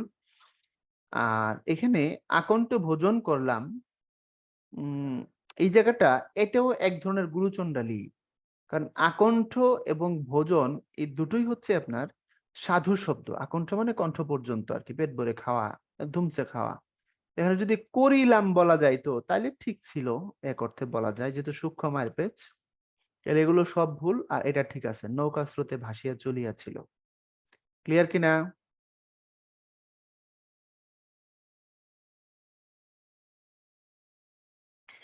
এরপরে এখানে এবার বলছে কোনটা শুদ্ধ বাক্য। এটা আপনার আর্টিকেল জনিত ঝামেলা। আপনি যখন ইউনিক বলবেন, ইউর উচ্চারণ তো দুই রকমের হয়। আপনি ইউনিভার্সিটিও বলতে পারেন, আবার ইউ দিয়ে আও বলতে পারেন, যেমন আমব্রেলা। এখানে আমরা বলছি হচ্ছে ইউনিক, আর এখানে যেমন ধরেন আমরা বললাম হচ্ছে আমব্রেলা। তো যখন ইউ হয় আর যখন আ হয়, তখন উচ্চারণগুলো ঝামেলা আছে। যখন আ হয় তখন এন হয় আমরা জানি, আর যখন শুধু ইউ হয় তখন এ হয়। দেখেন এখানে বলছে ইউনিক এন কাটা যাবে, আর ইউনিক এ ঠিক আছে, আর তো কিছু দেখার দরকারই নেই, তাই না? বুঝছেন নাকি আবার বলবো? এরপরে তাহার জীবন সংশয়পূর্ণ নাকি সংশয়পূর্ণ নাকি সংশয় ভরা নাকি সংশয়ময়? সংশয়পূর্ণ। সংশয় দ্বারা পূর্ণ, এটা হচ্ছে সংশয়পূর্ণ। এরপরে প্রসূন শব্দের প্রতিশব্দ হচ্ছে ফুল। প্রসূন মানে হচ্ছে পুষ্প, মানে ফুল, পুষ্প, মুকুল ইত্যাদি, মঞ্জরি। এরপরে কাদম্বিনী শব্দের অর্থ কি? কাদম্বিনী মানে হচ্ছে মেঘমালা। কাদম্বিনী মরিয়া প্রমাণ করিল সে মরে নাই। এরপরে হাতি শব্দের অর্থ কি? নাকি হাতি শব্দের সমার্থক শব্দ কোনটা? কুরঙ্গ, ভুজঙ্গ, করি, কেশরী। এই করি মানে হচ্ছে হাতি, কেশরী মানে হচ্ছে গিয়া সিংহ। কহ হ্যাঁ বীর কেশরী, তাই না? কেশরী শব্দের অর্থ সিংহ। ভুজঙ্গ শব্দের অর্থ হচ্ছে গিয়ে সাপ। আর কুরঙ্গ শব্দের অর্থ হচ্ছে গিয়া হরিণ, বুঝছেন, মৃগ। তাহলে করি মানে হচ্ছে হাতি। তা হাতির আরেক কিছু সমার্থক শব্দ আছে, হাতি, হস্তি, তারপরে হচ্ছে আপনার ঐরাবত, তারপরে দ্বীপ। এই যে এই একটা দ্বীপ বানান আছে না, তারপরে এই একটা দ্বীপ বানান আছে, তারপরে আরেকটা দ্বীপ বানান আছে। এটা সহজে যদি বলি, এটা হচ্ছে আপনার আইসল্যান্ড, তাই না? সাগরের দ্বীপ। আচ্ছা, আর এই দ্বীপ শব্দের অর্থ হচ্ছে গিয়ে আলো, মানে প্রদীপের দ্বীপ। আর এই দ্বীপ মানে হচ্ছে গিয়ে হাতি। এখন এই পরীক্ষায় তো হাতি দিয়ে করি চাইছে, যদি আপনারা হাতি না দিয়ে করিটা এখানে দিয়ে দিত, তাইলে আপনি ভেজাল লাগাই দিছিল যে করি শব্দের সমার্থক শব্দ কোনটা, এখানে হাতি। তো এখন ওই যে উপরে যেটা দেয়, যেটা দিয়ে কোশ্চেনটা করে, সেটা বোঝা খুব জরুরি। এটা না বুঝলে বাকিতে আপনার ঝামেলা হতে পারে। এখন ধরেন করি না বলে এখানে বললো যে দ্বীপ শব্দের সমার্থক শব্দ কোনটা। এখন মনে করেন অপশনে সব পরিচিত আপনার, হাতি, সিংহ, সাপ, হরিণ, এমন সহজ শব্দ সব লিখছে। এখানে তো কুরঙ্গ আপনি বুঝেন না, হয়তোবা আপনার জন্য কঠিন লাগছে, বা আপনি কেশরী হয়তো বুঝেন নাই, বা ভুজঙ্গ হয়তো বুঝেন নাই। সব বুঝলেও কুরঙ্গ না বোঝার সম্ভাবনাই বেশি। তো তখন এমনটা বলো না, বললো হরিণ, সাপ, হাতি, সিংহ, এমন সহজভাবে সাজাইলো, কিন্তু মাইরা দিল উপরে। ওখানে বললো দ্বীপ শব্দের সমার্থক শব্দ কোনটা। শেষ কিন্তু, ঠ্যাং উপর দিক, মাথা নিচের দিক। বুঝছেন এবার? এরপর অপলাপ মানে অস্বীকার, আমরা প্রত্যেকে জানি। দেখবেন পত্র পত্রিকায় বলে সত্যের অপলাপ। মির্জা ফখরুল এই কথাটা খুব ব্যবহার করে, বাংলার ছাত্র তো। এরপরে প্রশ্ন হচ্ছে, আপনার পদ্ম শব্দ, এটা মূলত পদ্ম, পদ্মের কেন লেখলো বুঝলাম না, এটার সমার্থক শব্দ কোনটা হবে? সেটা হবে অরবিন্দ। কারণ উপরে যে বলছে মনসিজ, মনসিজ মানে হচ্ছে গিয়া মদন, মনের কামনা যিনি সৃজন করেন উনি হচ্ছেন গিয়া মদন, মানে কামদেব আর কি। মদন মানে কামদেব। ওকে। আর জলধর, আমরা জানি জলধর শব্দের অর্থ হচ্ছে মেঘ। এটা মেঘ দিয়ে বললে সহজে বুঝবেন। মেঘ মানে জলধর, অর্থাৎ অম্বুত, পদর, নিরত, ইত্যাদি ইত্যাদি। এরপরে অরবিন্দ মানে হচ্ছে আপনার পদ্ম। আপনি এটাকে যদি বিভিন্ন ভাবে বলেন, আপনি বলতে পারেন হচ্ছে পঙ্কজ, আপনি বলতে পারেন রাজীব, আপনি বলতে পারেন হচ্ছে উৎপল, আপনি বলতে পারেন হচ্ছে শতদল, আপনি বলতে পারেন কুমুদ, আপনি বলতে পারেন কুবলয়। এটা ব্যবহার করেছে মাইকেল মধুসূদন দত্ত, কবিতার নাম বঙ্গভূমির প্রতি, ক্লাস 8 এর বইয়ে দেখবেন। আরেক জায়গায় আবার কুবলয় বলছে, আবার বলছে কোকোনদ, কত বড় ডাকাত দেখেন।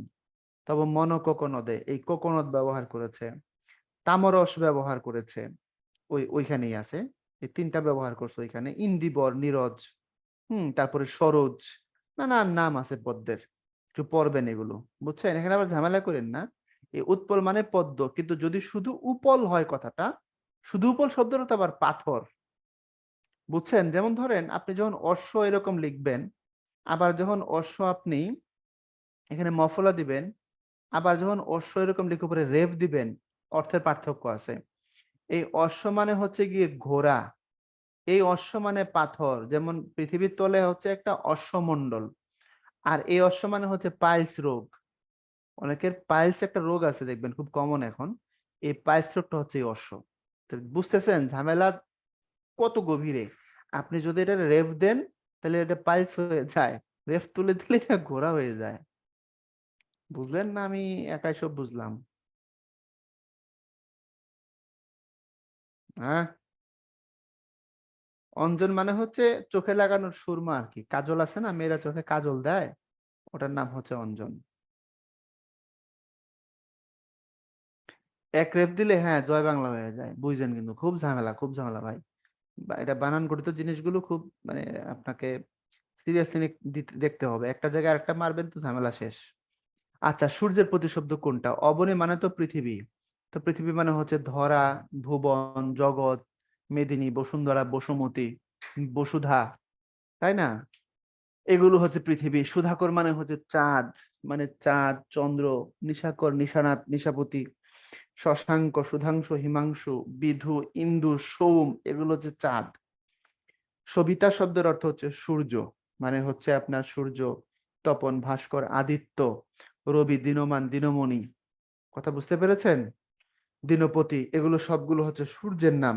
ভানু, মার্তণ্ড, অর্ক, মিহির, সবিতা, এগুলো সব। তারপরে যদি কলানিধি বলেন, এটা চাঁদেরই নাম, কলানিধি। তো এই হচ্ছে কথা। তো সূর্যের সমার্থক শব্দ চাইছে, এটা হচ্ছে সবিতা। আপনারা বুঝেন নাকি আমি একাই সব বুঝি?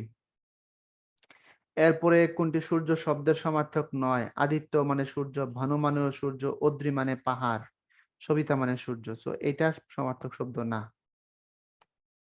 আপনারা সৌমিত্র শেখরের জিজ্ঞাসা বইটা পড়তে পারেন, এই জায়গায় আমাদের গাইডের পাশাপাশি, বা যে যে গাইড পড়েন, জিজ্ঞাসা পড়তে পারেন। জিজ্ঞাসাতেই এই চ্যাপ্টারটা খুব রিচ। আর আরেকটা চ্যাপ্টার পড়তে পারেন, মাধ্যমিকের যে নতুন ব্যাকরণ আছে না, মাধ্যমিক নতুন ব্যাকরণ, এই নতুন ব্যাকরণ থেকে পড়তে পারেন সমার্থক, বিপরীত, আর শব্দজোড় নামে একটা চ্যাপ্টার আছে, একদম লাস্টের চ্যাপ্টারটা শব্দজোড়। অর্থাৎ এই যে ধরেন আপনি অশ্ব লিখলেন এরকম, আবার আপনি অশ্ব লিখলেন এরকম, তো প্রায় সমুচ্চারিত ভিন্ন শব্দ যেগুলো আর কি ভিন্ন অর্থের, এটাকে শব্দজোড় বলছে এখন নতুন বইটাতে। তো এটাও আপনি ঘাটে আমরা দেখতে পারেন, আপনার জন্য আমার পরামর্শ থাকবে, হ্যাঁ। আচ্ছা, তারপরে বলছে, বুঝছেন কিনা বলেন তো, এই বইটা পড়বেন, পড়েন। নিচের কোনটি আর্টিফিশিয়ালের সমার্থক শব্দ নয়? আর্টিফিশিয়াল শব্দের অর্থ কি বলেন তো? আর্টিফিশিয়ালের সমার্থক শব্দ নয় বলছে। আর্টিফিশিয়াল শব্দের অর্থ কি? কৃত্রিম। তো আর্টিফিশিয়ালের সমার্থক না বলছে। আমার একটা ফোন আসছে ভাই, একটু ফোনটা নিয়ে নিই।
রেডি সবাই?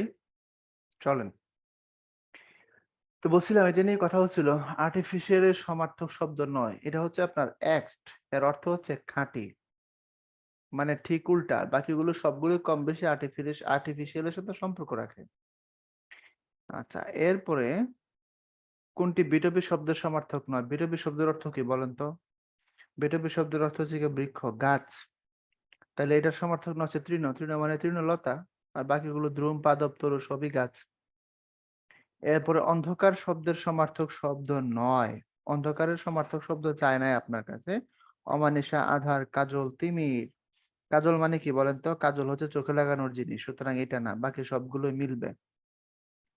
বিশ্বাসঘাতকতার বিপরীত শব্দ কোনটা? বিশ্বাসঘাতকতার বিপরীত শব্দ হচ্ছে আনুগত্য করা। আর সাহসী, বন্ধুত্ব, কাপুরুষোচিত, এটার বিপরীত না, সমার্থক না। পুষ্ট, পুষ্টর বিপরীত শব্দ হচ্ছে ক্ষীণ, চিকন চাকন আর কি, শুকনা টুকনা।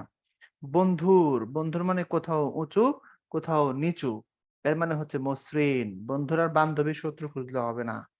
অনুগ্রহ, এটার বিপরীত শব্দ কি? অনুগ্রহের বিপরীত শব্দ হচ্ছে নিগ্রহ। হুবহু প্রশ্ন এগুলো।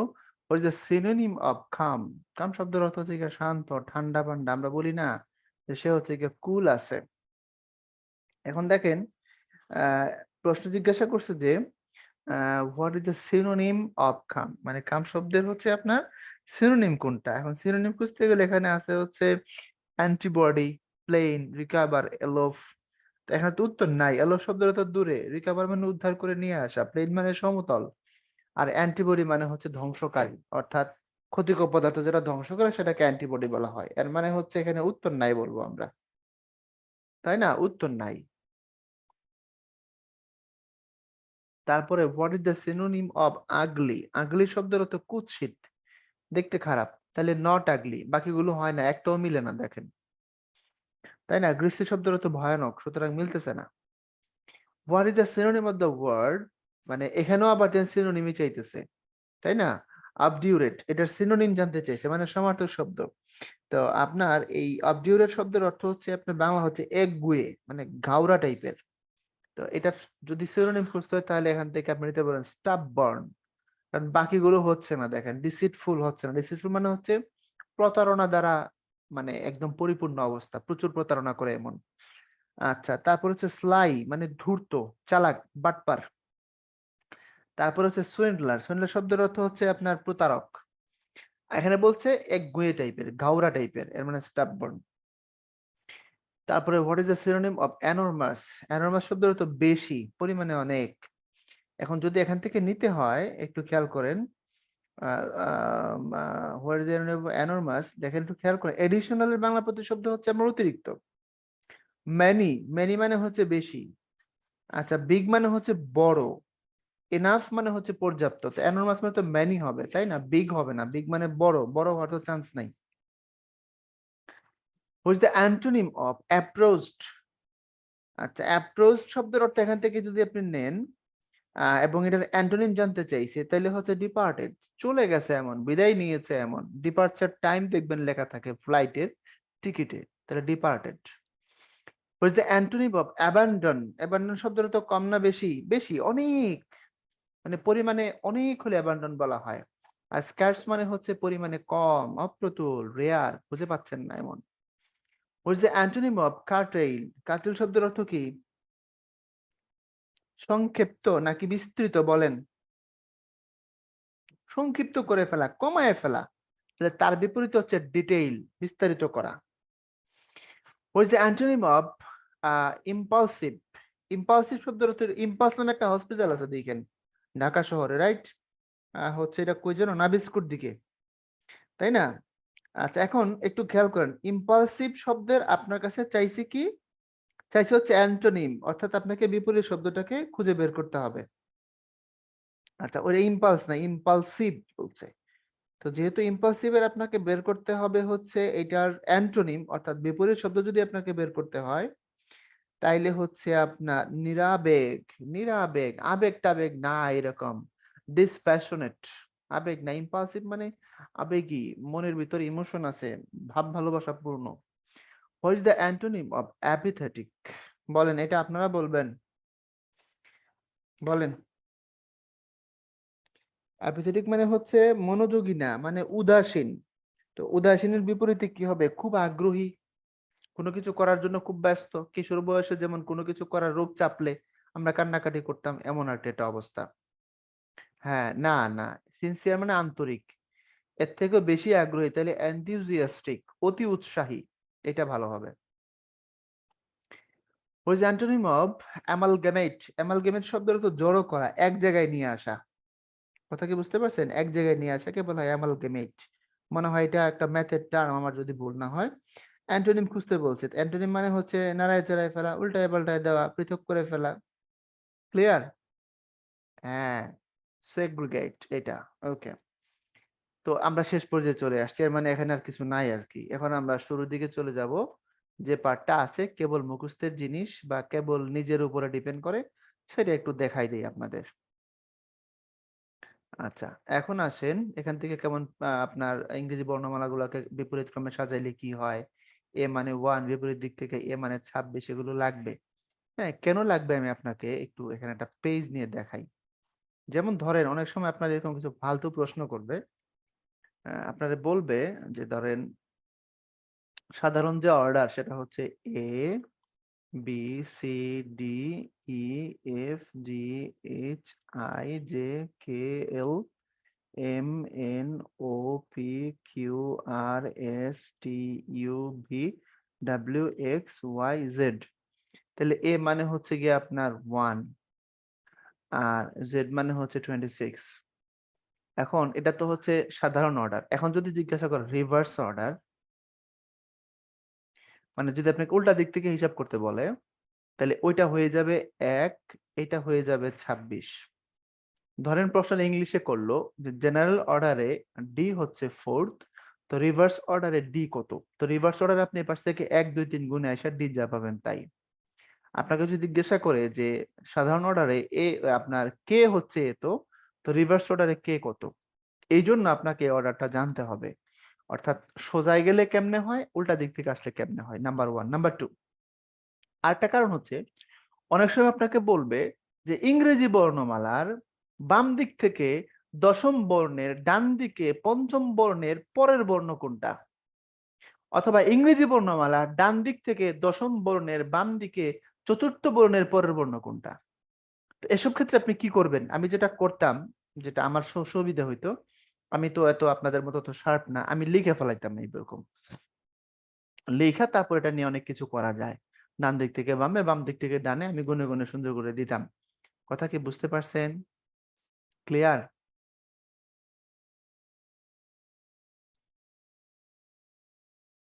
সো এই জন্য আপনাকে জাস্ট এই অর্ডারটা একটু জানতে হবে, আর কিছু না। আর কিছু প্রশ্ন আছে এখান থেকে আসে। আমার এই ক্লাস নেওয়ার অভিজ্ঞতা বলে, আমি যতবার আমি এই ক্লাসটা পড়াইতে আসছি আমি দেখছি আমার ছাত্ররা আমার আগে দিয়ে দেয়, কারণ আমি এখানে অ্যানালগ সিস্টেম অ্যাপ্লাই করি, আপনারা স্মার্ট সিস্টেম অ্যাপ্লাই করেন। আপনারা অঙ্ক পারেন তো, যোগ বিয়োগ মাইরা দুমদাম করে ফেলেন। আসেন, আবার কেউ কেউ আছে আমার মতোই খুব নিরীহ, আমার নিরীহদেরকে নিয়ে এই কাজ, যারা হচ্ছে অনেক বেশি স্মার্ট, অনেক বেশি অ্যাডভান্স, তাদেরকে নিয়ে আমার তেমন কাজ নাই। তো চলেন শুরু করি। বলছে যে গেমস এর বানানটা এরকম করে লেখা যায়, হ্যাঁ, তবে স্পোর্টস এর বানানটা কেমন হবে। এখন গেমস কে যে এরকম করে লিখছে, কেমনে লিখছে একটু দেখেন। আপনি আবার এবিসিডি পড়তে থাকেন, পড়তে গেলে দেখবেন A B C D E F, খেয়াল করেন, জি এইচ, আবার দেখেন A B M N E F S টি।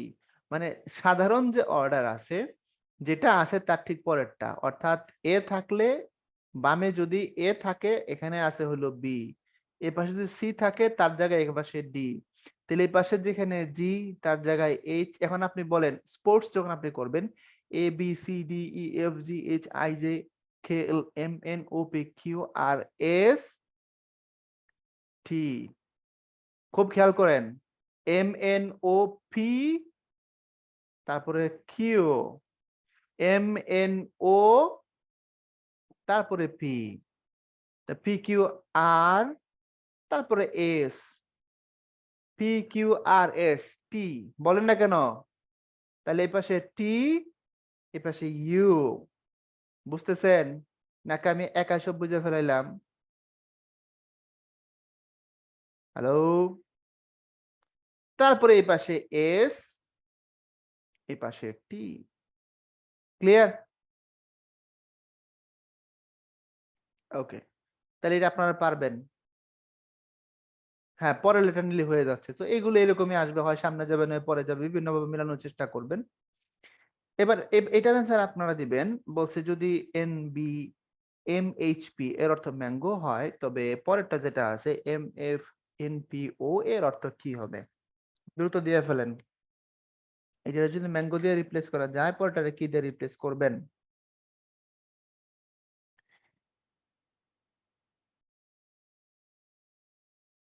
কে দিবেন সবার আগে? বলেন বলেন। ঢাকা, ব্যাংকক, ঢাকা।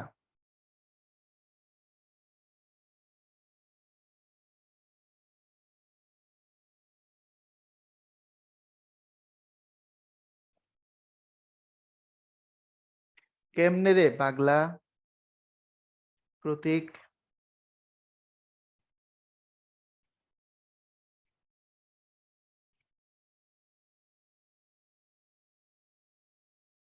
এখন দেখেন, বলছে ম্যাঙ্গো মানে হচ্ছে এটা এন বি এ কি এম এইচ পি। তাহলে আপনি যখন পড়বেন A B C D E F G H I J K L M N A B N, তার আগেরটা এইচ, বুঝতেছেন? জি, সরি, এম এর আগে এটা হচ্ছে এম, তারপরে জি, তার আগে এইচ, ও তার আগে পি। উত্তরই তো নাই এখানে। আপনি যখন এটা মিলাইতে চাইবেন, আপনি বলছেন এটার অর্থ যদি ম্যাঙ্গো হয় তাহলে এর অর্থ কি, তো উত্তর তো নাই। উত্তর তো মিলতেছে না কোনো দিক থেকে। হ্যাঁ, যদি আপনার এটার জায়গায় এমন না হয়ে এনবির পরে যদি ও থাকতো, তারপরে এইচপি থাকতো এম না দিয়ে, সেক্ষেত্রে আপনার এখানে, সেক্ষেত্রে এটা লেমন মেলানো যাইতো। সো এটা নাই, উত্তর নাই। তারপরে টেল যদি লেট হয় ক্যাফে, তাহলে ফেস হবে। খুব পপুলার কোশ্চেন, সব জায়গায় আসে, বিসিএস এর বাইরেও আসে। আচ্ছা, এটা আপনারা করবেন। বলছে যে এল মানে যদি যোগ হয়, এম মানে যদি বিয়োগ হয়, এন মানে যদি ভাগ হয়, তাহলে ও সমান যদি আপনার গুণ হয়, তাহলে কত হবে আমি বসাই দিব। আপনারা আবার ক্যালকুলেট করে সবার আগে যে দিয়ে দিবেন, তার জন্য ঢাকা ব্যাংকক ঢাকায় এয়ার টিকিট আপনি ফ্রি পাওয়া যাবেন। এর মানে এখানে আগে মানটা বসান, 18,036। এরপরে বলছিল এখানে এন আছে না, তো এন এর অর্থ কি বলছে? ভাগ, তো আপনি বসাই দিলেন ভাগ। ওকে, আমি ভাগ হিসাবে এটাকে নিয়ে নিলাম। তারপরে হচ্ছে আপনাকে দিতে হবে 12, 12 পরে এম, এম সমান হচ্ছে বিয়োগ, তো দিলাম বিয়োগ। তো 12 পরে দিতে হবে কত? 6, 6 পরে এল, এল সমান কত দিতে বলছে? যোগ দিতে বলছে, দিলাম যোগ। তারপরে হচ্ছে কত? 7, তাই না? এই যে 6-এর পরে এল, এল সমান কত? যোগ দিছি। তো যোগের পরে আপনাকে কি দিছে একটু খেয়াল করে দেখেন। তারপরে বলছে হচ্ছে যোগ দিলাম, দিয়ে আমি 7 দিলাম। এখন আপনি যোগ করে দিয়ে কুচি করে আমারে বুঝাই দেন। ক্যালকুলেট করে সবার আগে অ্যান্সার যে দিয়ে দিবেন, আমি তার নাম ঘোষণা করে দেব।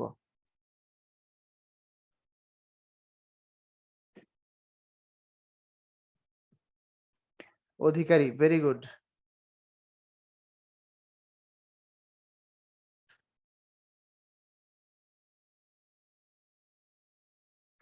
নাহল, ঠিক আছে। আর কেউ? 1504 সরল অঙ্ক করেন। ইউএনএফপিএ, জাতিসংঘের সিরিজ, বুঝছেন? জাতিসংঘের যে প্রতিষ্ঠান আছে না, তার একটা সিরিজ এটা UNFPA. Bangladesh, Maldives, India, Sri Lanka, Pakistan, Nepal, এটা কি ধরনের প্রশ্ন? এগুলা বিসিএস আসার কোনো মানে আছে? তাই না? বাংলাদেশ, মালদ্বীপ, ইন্ডিয়া, শ্রীলঙ্কা, পাকিস্তান, নেপাল। তারপরে হচ্ছে স্বরবর্ণ, ব্যঞ্জন বর্ণ, যেগুলো বাংলার কথা বলছিলাম, এগুলো ইংরেজিতে ডান থেকে বামে, বাম থেকে ডানে। সাধারণ অর্ডারে অ 1 নম্বরই থাকে, রিভার্স অর্ডারে ওটা 11 নম্বর ধরা হয়। সাধারণ অর্ডারে ব্যঞ্জন বর্ণের ক 1 নম্বরই থাকে, রিভার্স অর্ডারে ক কে আপনি সর্বশেষে ধরবেন। এই তো, আর কিছু না। এখন আসেন নাড়ায় চাড়ায় দেখি। একটু খেয়াল করেন, প্রশ্ন করছে এন এবং আর এর মাঝখানে মধ্যবর্তী অক্ষরটি ডান দিকের পঞ্চম অক্ষরের পরের অক্ষরটি কি? কত বড় মানে ইয়ার কি আর কি ভাব আর কি।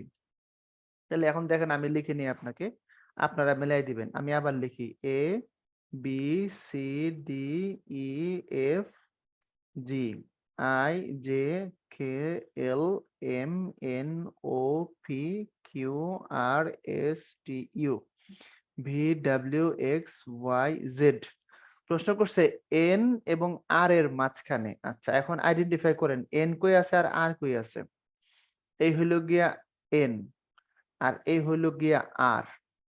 জিজ্ঞাসা করছে এন এবং আর এর মাঝখানে মধ্যবর্তী, মাঝখানে তো সবগুলোই আছে, এই তিনটাই তো মাঝখানে, তাই না? ও পি কিউ সবই মাঝখানে, মধ্যবর্তী কোনটা? মধ্যবর্তী হচ্ছে এইটা, বুঝছেন? ডান দিকের পঞ্চম অক্ষরের পরেরটা মানে ষষ্ঠ অক্ষরটা আপনাকে খুঁজতে বলছে। এবার এখন গণেন, প্রথম, দ্বিতীয়, তৃতীয়, চতুর্থ, পঞ্চম, ষষ্ঠ যেটা, সেটা কোনটা হবে বলেন এবার, দ্রুত বলেন হাউমাউ করে। ভি হবে। Yes or no? ক্লিয়ার কিনা? এগুলা কি করাবো বলেন, দরকার নাই। এরপরে ইংরেজি বর্ণমালার বাম দিক থেকে দ্বাদশ বর্ণ যেটি, তার ডানে অষ্টম বর্ণ কোনটি? দেখেন, ইংরেজি বর্ণমালার বাম দিক থেকে দ্বাদশ বর্ণ যেটি, আগে বাম দিক থেকে দ্বাদশ বর্ণ খুঁজে বের করি।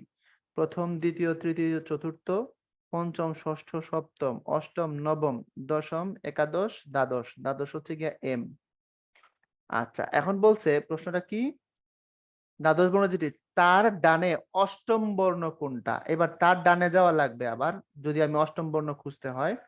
এবার তার ডানে অষ্টম বর্ণ খোঁজেন, তাহলে এটা তো দ্বাদশ। এবার পরেরটা থেকে গুনবেন, প্রথম, দ্বিতীয়, তৃতীয়, চতুর্থ, পঞ্চম, ষষ্ঠ, সপ্তম, অষ্টম, অর্থাৎ ইউ যেটা সেটা।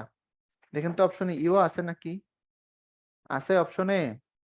কথা বলতে হবে। আচ্ছা, 20তম বর্ণ তো না? 20তম বর্ণ, আচ্ছা আচ্ছা, একটু একটু আসেন আসেন, দাঁড়ান, দ্বাদশ বর্ণ মানে 20তম বর্ণ।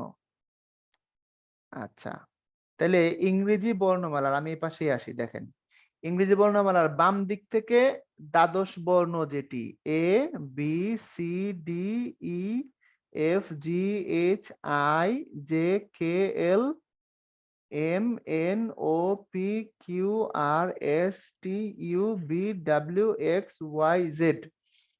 বাম দিক থেকে দ্বাদশ বর্ণ যেটি, তাহলে প্রথম, দ্বিতীয়, তৃতীয়, চতুর্থ, পঞ্চম, ষষ্ঠ, সপ্তম, অষ্টম, নবম, দশম, একাদশ, দ্বাদশ।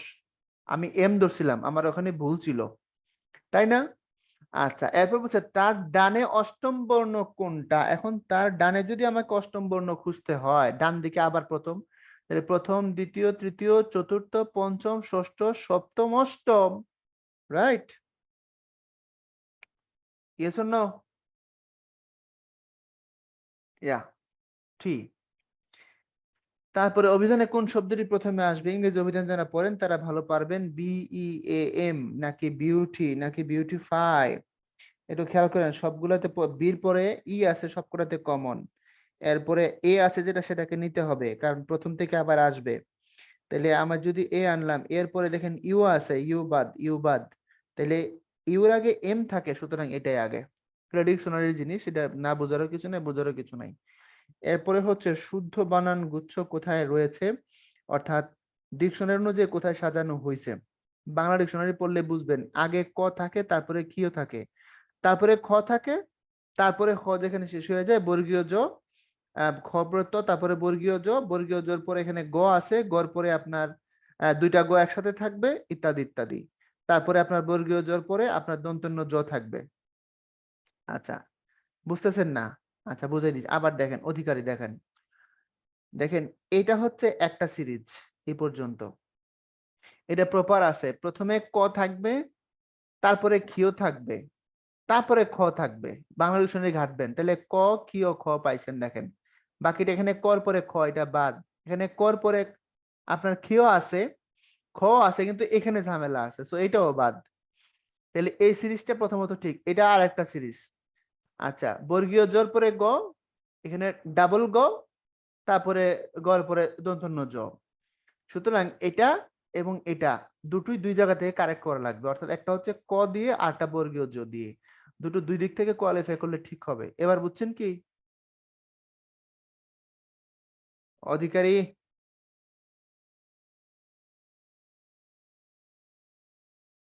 ওকে। নিচে শূন্যস্থানে কোনটি বসবে? এটা দুইটা সিরিজ আছে এখানে। আপনি একবার ডান দিক থেকে হিসাব করবেন, একবার বাম দিক থেকে হিসাব করবেন। একটু পরে দেখেন তো ঘটনা কি। এখানে একটা গ্যাপ আছে।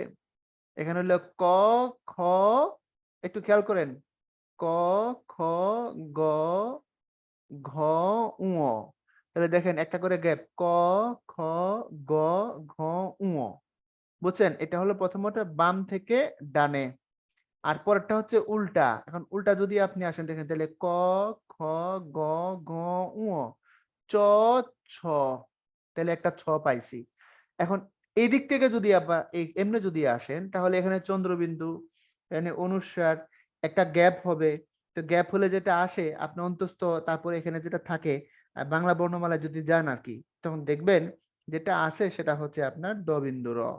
তাহলে ছ আর ড বিন্দু র যেটা, সেটাই হচ্ছে সঠিক উত্তর। আমি বলে দিলাম, একটা বাম থেকে ডান, একটা ডান থেকে বাম, এটা দুইটা সিরিজ। বুঝছেন? একটা এমনি মিলাবেন, একটা এমনি মিলাবেন, এই আর কিছু না। এরপর এটা দিয়ে কোন, কি বলছে, এর সঙ্গে কোন বর্ণ যোগ দিয়ে বর্ণগুলো পুনর্বিন্যাসগুলো অর্থবোধক শব্দ তৈরি হয়? নিরুৎসাহ হবে ভাই, খণ্ড তো দিলেই হয়ে যাবে। কোন বর্ণগুলো দিয়ে এলোমেলো মানব দেহ সম্পর্কিত একটি শব্দ হবে? মানব দেহ সম্পর্কিত শব্দ কোনটা দিয়ে হয়? প্রথমটা দিয়ে করা যায় আইটেম, হবে না। এটা দিয়ে করা যায় পেপার, হবে না। এইটা দিয়ে কোনো কিছু করা যায় কিনা? যায়, বি ই, তারপরে আপনার এল এল ওয়াই, বেলি, বেলি মানে পেট। এটা দিয়ে কি করা যায় বলেন দেখি? এই, এটা দিয়ে কি হয় শেষেরটা দিয়ে? ছেলেপেলে কই? আর এটা দিয়ে হয় লাভ। উত্তর তো এটা হবে না, আমি মুছে দিতেছি, আবেগে দিছি আর কি। এটা দিয়ে লাভ হয়, আপনি চাইবেন সেখানে পড়বেন না, কিন্তু আপনি পড়বেন, বাঁচতে পারবেন না। বুঝছেন না? সব শেষ ওই জায়গায় গিয়া। আচ্ছা, তারপরে আসেন, কোন গুচ্ছের বর্ণগুলোকে ভিন্নভাবে সাজিয়ে একটি অর্থপূর্ণ শব্দ গঠন সম্ভব? এটা প্রাপ্তি স্বীকার।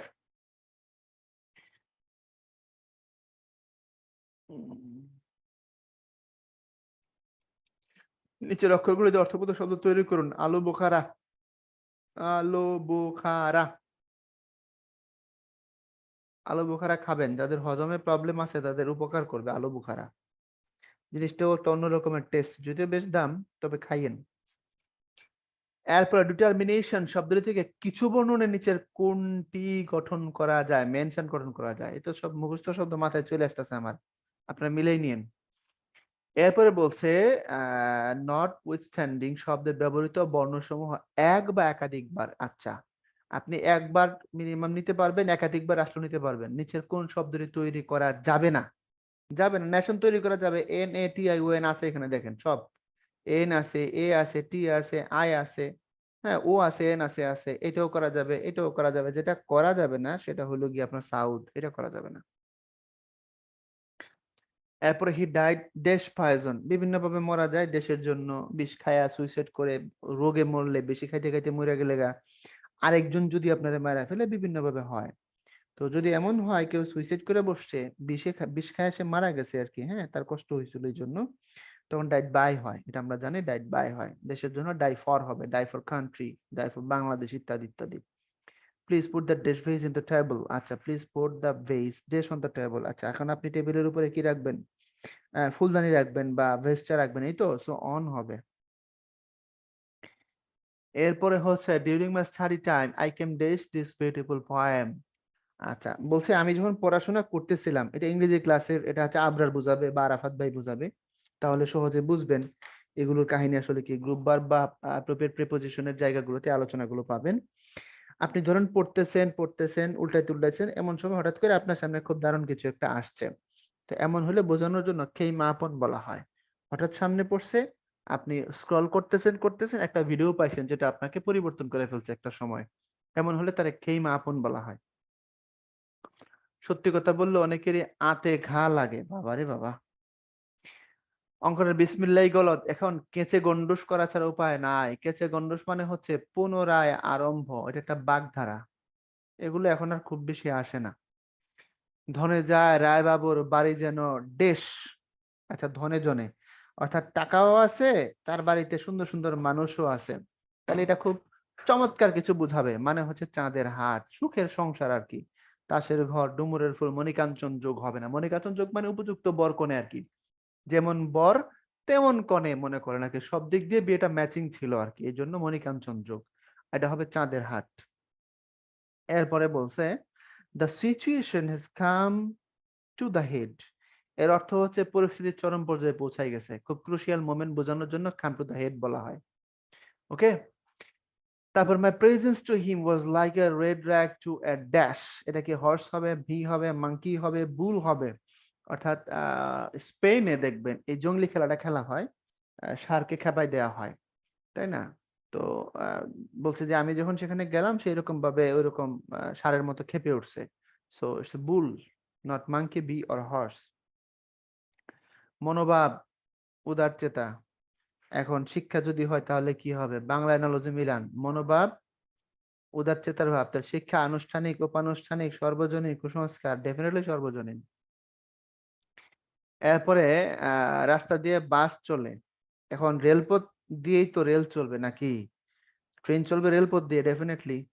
মসজিদ, পবিত্রতা, তাহলে বিদ্যালয়, শৃঙ্খলা। মানবিক জায়গার উত্তর হবে এগুলো সবগুলো। আত্মোন্নয়ন। আচ্ছা, চারা গাছ বীজ থেকে হয়।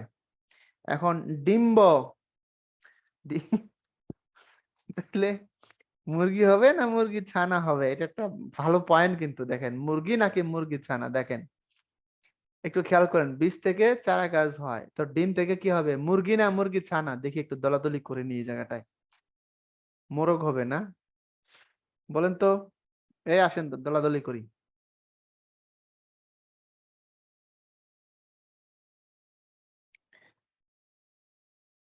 ডিম থেকে অমলেট হয় কিনা? হয়। মুরগি ছানা হবে, তো মুরগি ছানা হইলে না সেনা পরে মুরগিতে রূপান্তরিত হবে। বীজ থেকে চারা গাছ পাইছেন আপনি, তো ডিম থেকে তো আপনি বাচ্চাটা পাবেন, তো মুরগি ছানা হবে উত্তর। পণ্য, বিজ্ঞাপন, এরপরে প্রার্থী, প্রচার, এইগুলো কইরা দিতে হবে আমার? ছুটি দিয়ে দিই। সমার্থক শব্দের জোড়া কোনটি?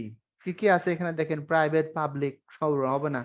Inclusive, invasive, mysterious, unknown, common, unique. Mysterious, unknown দুটোই হচ্ছে অজানা, রহস্যময়, তাই না? তারপরে হচ্ছে কোন দুটি শব্দের অর্থ সব থেকে কাছাকাছি আপনাকে, অর্থাৎ সিনোনিমাস শব্দগুলো খুঁজতে বলতেছে আর কি। স্ট্রেঞ্জ, ফর্মলেস না। হ্যাকটিক, ইরেগুলার না। ফর্মলেস, ইরেগুলার, হ্যাঁ এইটাকে বলতে পারেন ফর্মলেস। খেলোয়াড়, এখন ধরেন একজন সৌম্য সরকার, ফর্মলেস হইলে এটাকে ইরেগুলার দিয়ে আপনি করে ফেলতে পারেন, কোনো অসুবিধা নেই। দুটি সব থেকে কাছাকাছি, তাই না? বাকিগুলো হচ্ছে না, একটাও হচ্ছে না। এরপরে হচ্ছে অ্যাশেস, ফায়ার। আচ্ছা, ঠিক আছে, আগুন যদি জ্বলে তাহলে অ্যাশেস হবে। So relic, civilisation, definitely. সভ্যতা গেলে রেলিক, তাই না? ধ্বংস হয়ে গেলে। নিচের কোন শব্দটি ভিন্ন ধরনের, মানে চাঁদ, প্লুটো, মঙ্গল, পৃথিবী। দেখেন সবগুলো গ্রহ, প্লুটো গ্রহ যদি এটা হারাই গেছে, এখন ওই তর্কে আমরা যাওয়ার দরকার নাই। আচ্ছা, মঙ্গল গ্রহ, পৃথিবী গ্রহ, তাহলে চাঁদ হচ্ছে উপগ্রহ, এটা অ্যান্সার নিতে পারবেন আপনি। আচ্ছা, নিচের কোনটি ব্যতিক্রম? উত্তর ঈশান, মার্তণ্ড, তারপরে নৈঋত্য, মার্তণ্ড।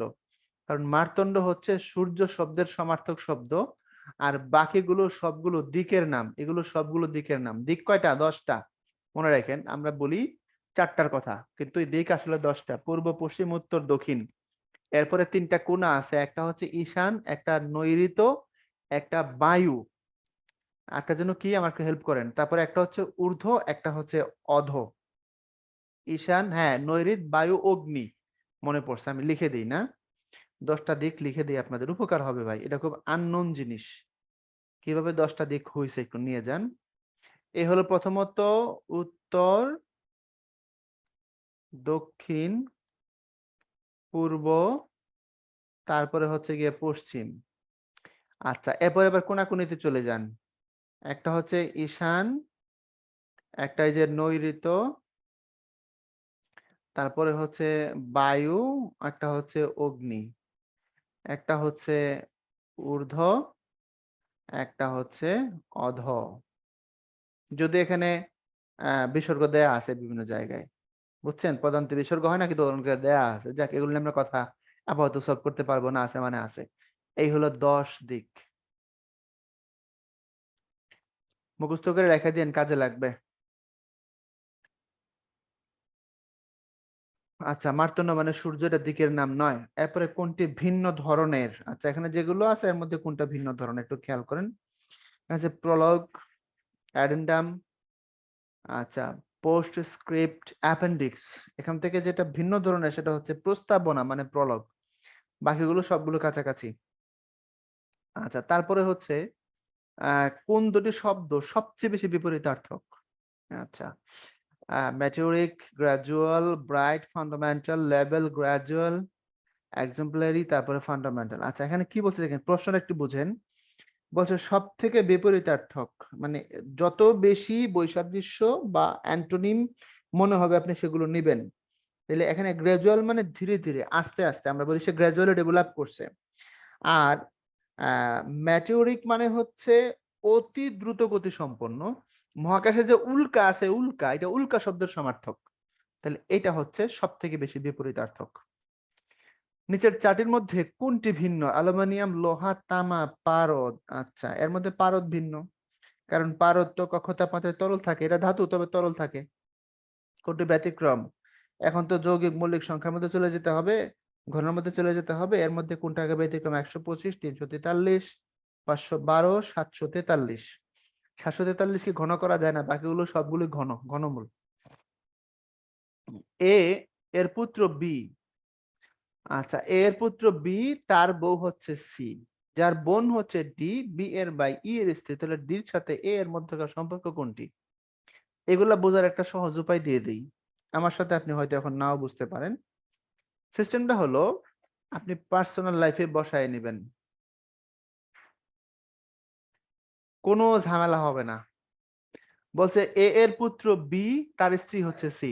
ধরেন আপনি বলবেন এ হচ্ছে আমার বাবা, আমি তার ছেলে, আর চরিনা হচ্ছে আমার বউ, যার বোন হচ্ছে গিয়া ডি মানে সে আমার শালি। বুঝছেন? বি এর ভাই ই এর স্ত্রী, এবার মিলিয়ে নিবেন। মিলিয়ে নিলে দেখবেন যে একদম করকর করে মিলে যাবে। বুঝছেন নাকি বুঝেন নাই? হ্যাঁ, এইটারে ভাই একটাই আছে, এখানে আপনি অন্য যে কোনো ভাবে যাবেন আপনি কিছু করতে পারবেন না। মানে আমার মনে হয় আর কি আপনি তালগোল পাকায় ফেলবেন। এর জন্য একটা জায়গায় নিজেরে বসাই দিবেন। যদি এখানে আপনার মায়ের ক্যারেক্টার থাকে মাকে বসাই দিবেন, ভাইয়ের থাকে ভাইকে বসাই দিবেন, ভাবিকে থাকলে ভাবিকে বসাই দিবেন। যাই হোক, প্রশ্ন করছে তাহলে ডি এবং এ এর মধ্যকার সম্পর্ক কি? আচ্ছা, খুব খেয়াল করে দেখেন।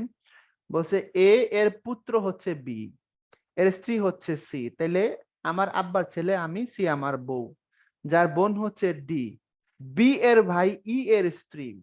আচ্ছা, বি এর ভাই, কথা বুঝছেন কিন্তু, মানে আমার ভাই, বি এর ভাই ই এর স্ত্রী। তাহলে ডি এবং এর মধ্যে সম্পর্ক কি? শ্বশুর পুত্রবধূ, পার্সোনাল লাইফ, এটাই হ্যাক্স। এ এবং বি দুই বন্ধু। আচ্ছা, একটা মনে করেন আপনি, একটা আপনার বন্ধু। এস এ এর বোন, আচ্ছা, পি বি এর ভাই। এস এর মেয়ের ভাইয়ের পিতা হলো পি। পি এবং এস এর মধ্যে সম্পর্ক কি?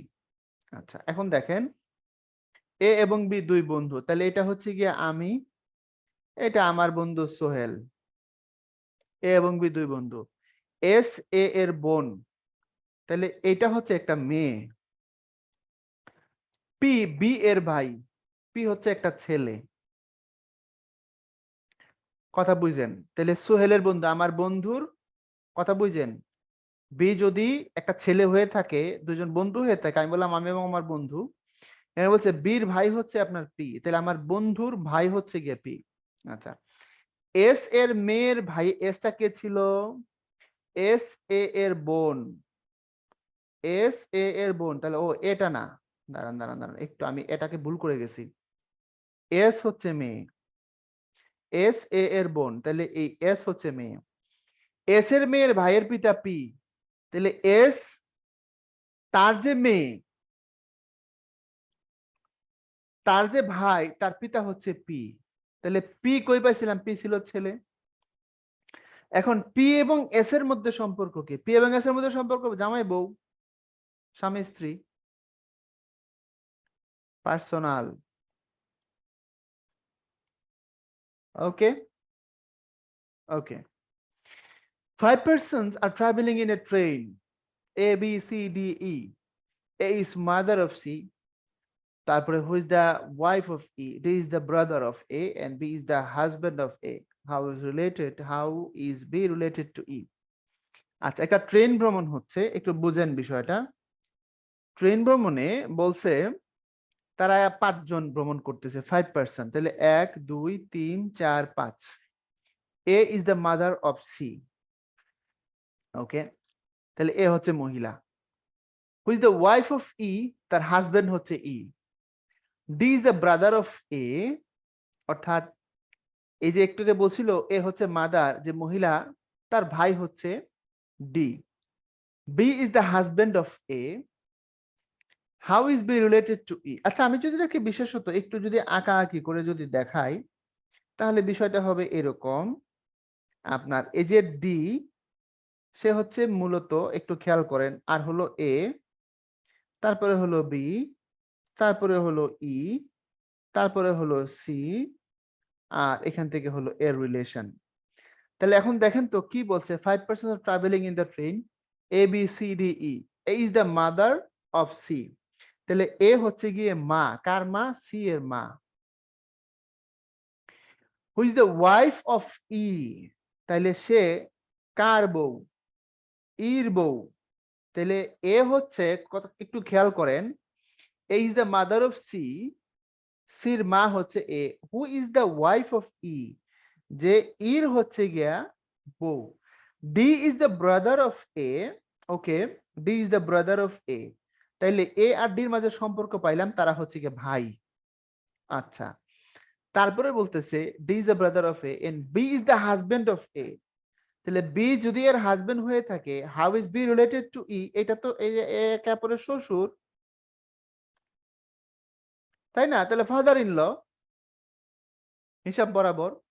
তাহলে এখানে আপনি এইভাবে চিত্র আঁকাইতে পারেন, অথবা আপনার পার্সোনাল লাইফ থেকেও একটু সময় লাগবে, হয়তো আপনার একটু টাইম লাগবে, একটু টাইম নিয়ে হইলো এগুলো নিজে নিজে মিলাবেন। এগুলো খুব বেশি আসে না, বড় জোর একটা আসতে পারে। আচ্ছা, পি যে এর চেয়ে বড়, এস এম এর চেয়ে বড়, আর এস এর মতো বড় না হলেও যে এর চেয়ে বড়, এম যে এর মতো বড় না হয়, তাহলে সবচেয়ে ছোট কোনটি? এখানে আপনারা কে কত লম্বা সেটা খুঁজতে বলতেছে। আচ্ছা, দেখি একটু লম্বা লম্বা করে লিখি, দেখেন মিলে নাকি।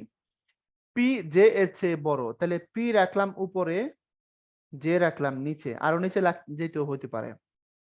এস এম এর চেয়ে বড়, আর এস এর মতো বড় না হলেও জে এর চেয়ে বড়, তো জে এর চেয়ে বড় হলো আর। এস এর মতো বড় না, তাহলে তার উপরে হলো গিয়া এস। এম জে এর মতো বড় নয়, এম জে এর মতো বড় নয় মানে এম হচ্ছে গিয়ে তার আরো নিচে। তাহলে সবচেয়ে ছোট কোনটি? এখন আপনারা বলেন, তাহলে সবচেয়ে ছোট কোনটাকে বলা হয়েছে? আচ্ছা আচ্ছা, এখন দেখেন আবার একটু আসি।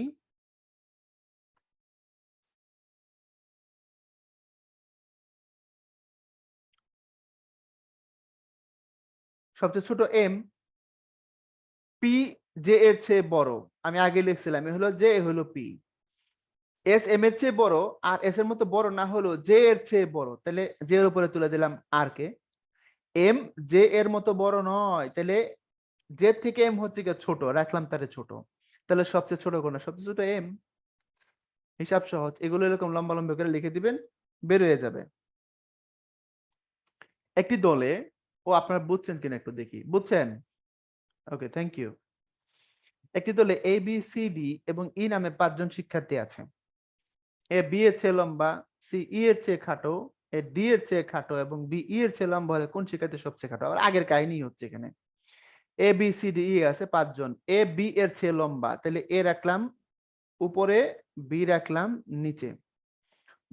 সি ই এর চেয়ে খাটো, এ ডি এর চেয়ে খাটো, তাহলে এর উপরে চলে যাবে হচ্ছে ডি। এবং বি ই এর চেয়ে লম্বা, আচ্ছা বি ই এর চেয়ে লম্বা, তাহলে নিচে আসলো হচ্ছে ই।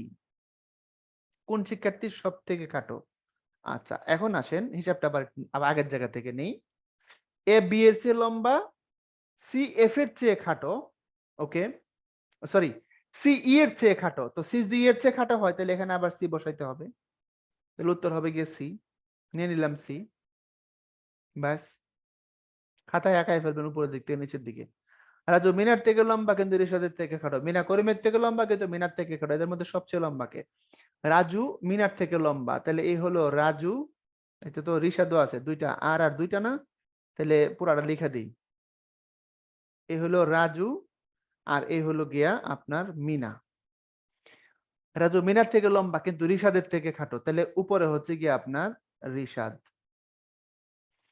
রিনা করিমের থেকে লম্বা কিন্তু মিনার থেকে খাটো, তাহলে করিমের থেকে লম্বা মিনার থেকে খাটো কে? রিনা। খেয়াল করে দেখেন যে করিমের থেকে লম্বা আবার মিনার থেকে খাটো, তাহলে এটা হলো গিয়া রিনা, আর তার নিচে হলো গিয়া করিম, কারণ করিমের থেকে তো সে লম্বা কিন্তু মিনার থেকে খাটো। সবচেয়ে লম্বা কে? তো সবচেয়ে লম্বা হচ্ছে রিশাদ। দেখেন সবার উপরে দুইটা গেছে, সে রিশাদ। সিম্পল। তারপরে প্রশ্ন করছে, what would be the most useful thing to do? First of all, if you see your neighbor's house on fire, যদি দেখেন আপনি প্রতিবেশীর বাড়িতে আগুন লাগছে তো কি করবেন? রান অ্যাওয়ে না, শাউট হেল্প হেল্প, কে শুনবে আপনার কথা?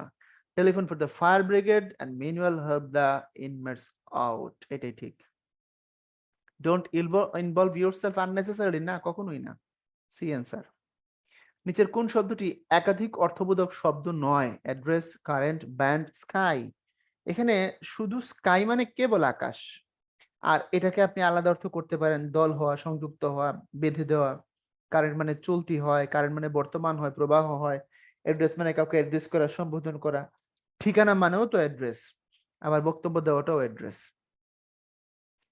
আচ্ছা, যদি উঁচু রাস্তার পাদদেশ থেকে রাস্তার উপরে আপনি উঠতে চান তাহলে কি করতে হবে? সামনের দিকে ঝুঁকবেন, হাঁটু কিছুটা ভাঁজ করবেন, গোড়ালি কিছুটা উঁচু করবেন, তাহলে এই সবগুলো কাজই আপনাকে করতে হবে, মাফ নাই। তাইলে আপনি উপরের দিকে উঠতে পারবেন। And that was the final point. আমরা একদমই শেষ প্রান্তে আসছি। আপনাদের যদি কোনো মতামত থাকে মতামত জানান, আর যদি কোশ্চেন থাকে বলতে পারেন। আপনাদেরকে বিদায় দিয়ে দেবো, ভালো থাকবেন সবাই। সবার জন্য দোয়া করি, মনোবল হারায়েন না, এটাই হচ্ছে আপনাদের জন্য উপদেশ। খারাপ লাগবে, শেষ মুহূর্তে চাপ লাগানো এমন কেউ নাই।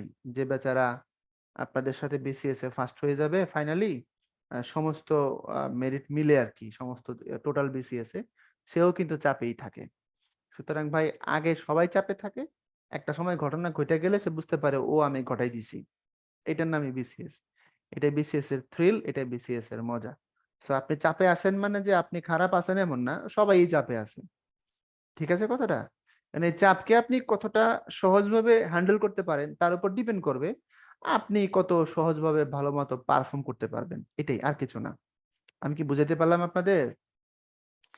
আপনি কত সিম্পলি এটাকে হ্যান্ডেল করতে পারেন। রেলওয়ে ক্যাডার পাইতে কত নম্বর লাগতে পারে? জেনারেল ক্যাডার গুলো আসলে 550-এর আশেপাশে পাইলে ভালো হয়, আর ভাই যদি আপনি ভালো করতে পারেন। আল্লাহ সহজ করলে বাঁচি, আব্দুর রহিম বলছেন। আল্লাহ ভরসা, অবশ্যই আল্লাহ ভরসা, আল্লাহর উপর ভরসা করেন। আপনাদের জন্য দোয়া করি। হ্যাঁ, চাপ নিয়েন না। কোনো জিনিস অর্জন করার একটা ভালো উপায় হচ্ছে সেটা অর্জন করতে না চাওয়া। অনেক সময় যা হওয়ার হবে, আমি পরীক্ষা দিয়ে আসি, এটা নামে অর্জন করতে না চাওয়া, মানে আপনি সেটা অ্যাভয়েড করছেন, ব্যাপারটা এমন না। বুঝতে পারছেন? তো এই জিনিসগুলোকে মাথায় রাখবেন, আপনার কাজটা আপনি করে আসার চেষ্টা করেন। ভাই, রিজিক নির্ধারিত হয় উপরে, তাই না? সো মালিক আপনার জন্য যেটা যেভাবে নির্ধারণ করছেন সেটা আপনার কাছে আসবেই, যেটা নির্ধারণ করেননি সেটা আসবে না। আপনি ইমাম গাজ্জালি রহমাতুল্লাহ আলাইহি সেই কথাটা মনে হয় জানেন, যেটা আপনার জন্য নির্ধারিত সেটা মাটির নিচে থাকলেও আসবে, যেটা আপনার জন্য নির্ধারিত নয় দুই ঠোঁটের মাঝখানে গেলেও আপনি সেটা পাবেন না শেষ পর্যন্ত। তো আপনি আপনার কাজটা করেন, যিনি আপনাকে দিবেন তিনি যে চিত্রনাট্য তৈরি করছেন সেই চিত্রনাট্যই তো বাস্তবায়িত হবে। আমরা চেষ্টা করে যাব, কাজ করে যাব, আল্লাহর উপর ভরসা রাখবো, তাকদিরে বিশ্বাস করব, কারণ তাকদিরে বিশ্বাস ইমানের অংশ। আহ বাংলাদেশ বিষয় বলে উত্তরণের বইটা বলে পরীক্ষা কত মার্ক এভারেজ পরিচিত মনে হবে, এটা বলা মুশকিল। আমরা চেষ্টা করছি এখানে খুব দারুণ ভাবে অনেক গুরুত্বপূর্ণ জিনিসের সম্মিলন ঘটানোর। আপনি একাধিক বই পড়বেন, আপনাদের প্রথম দিকে বলে দিছিলাম, একাধিক বই পড়বেন এবং প্রচুর পরিমাণে পত্রিকা পড়বেন, গ্রুপ স্টাডি করবেন। অসুখের সবচেয়ে বড় কারণ হচ্ছে সুখ খোঁজা। হ্যাঁ, আপনি সুখী হইতে চাইবেন, করোনা সুখের আশ, করোনা দুঃখের ফাঁস, জীবনের উদ্দেশ্য তা নয়, তাই না? হেমচন্দ্র বলছে জীবন সঙ্গীত কবিতার মধ্যে। তো এগুলো মাথায় রাখবেন। আপনি আপনার কাজটা করে দিয়ে আসেন, বাকিটা আল্লাহর ইচ্ছা। তো ভালো থাকবেন সবাই, সবার জন্য দোয়া, শুভকামনা। আল্লাহ হাফেজ।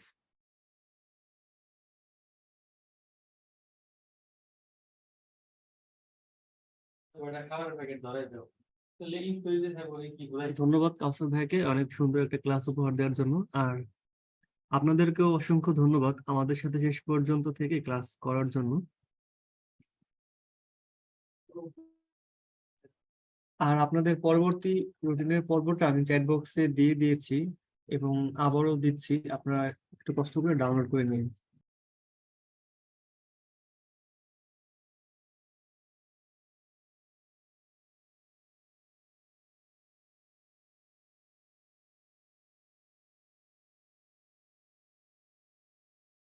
আচ্ছা, আমরা পরবর্তী রুটিনের লিঙ্কটা দেওয়া হয়েছে, একটু সবাই কষ্ট করে ডাউনলোড করে নিন। তাহলে আমরা আজকের ক্লাসটা এখানেই শেষ করি, আগামী ক্লাসে আবার কথা হবে ইনশাল্লাহ। ধন্যবাদ সবাইকে।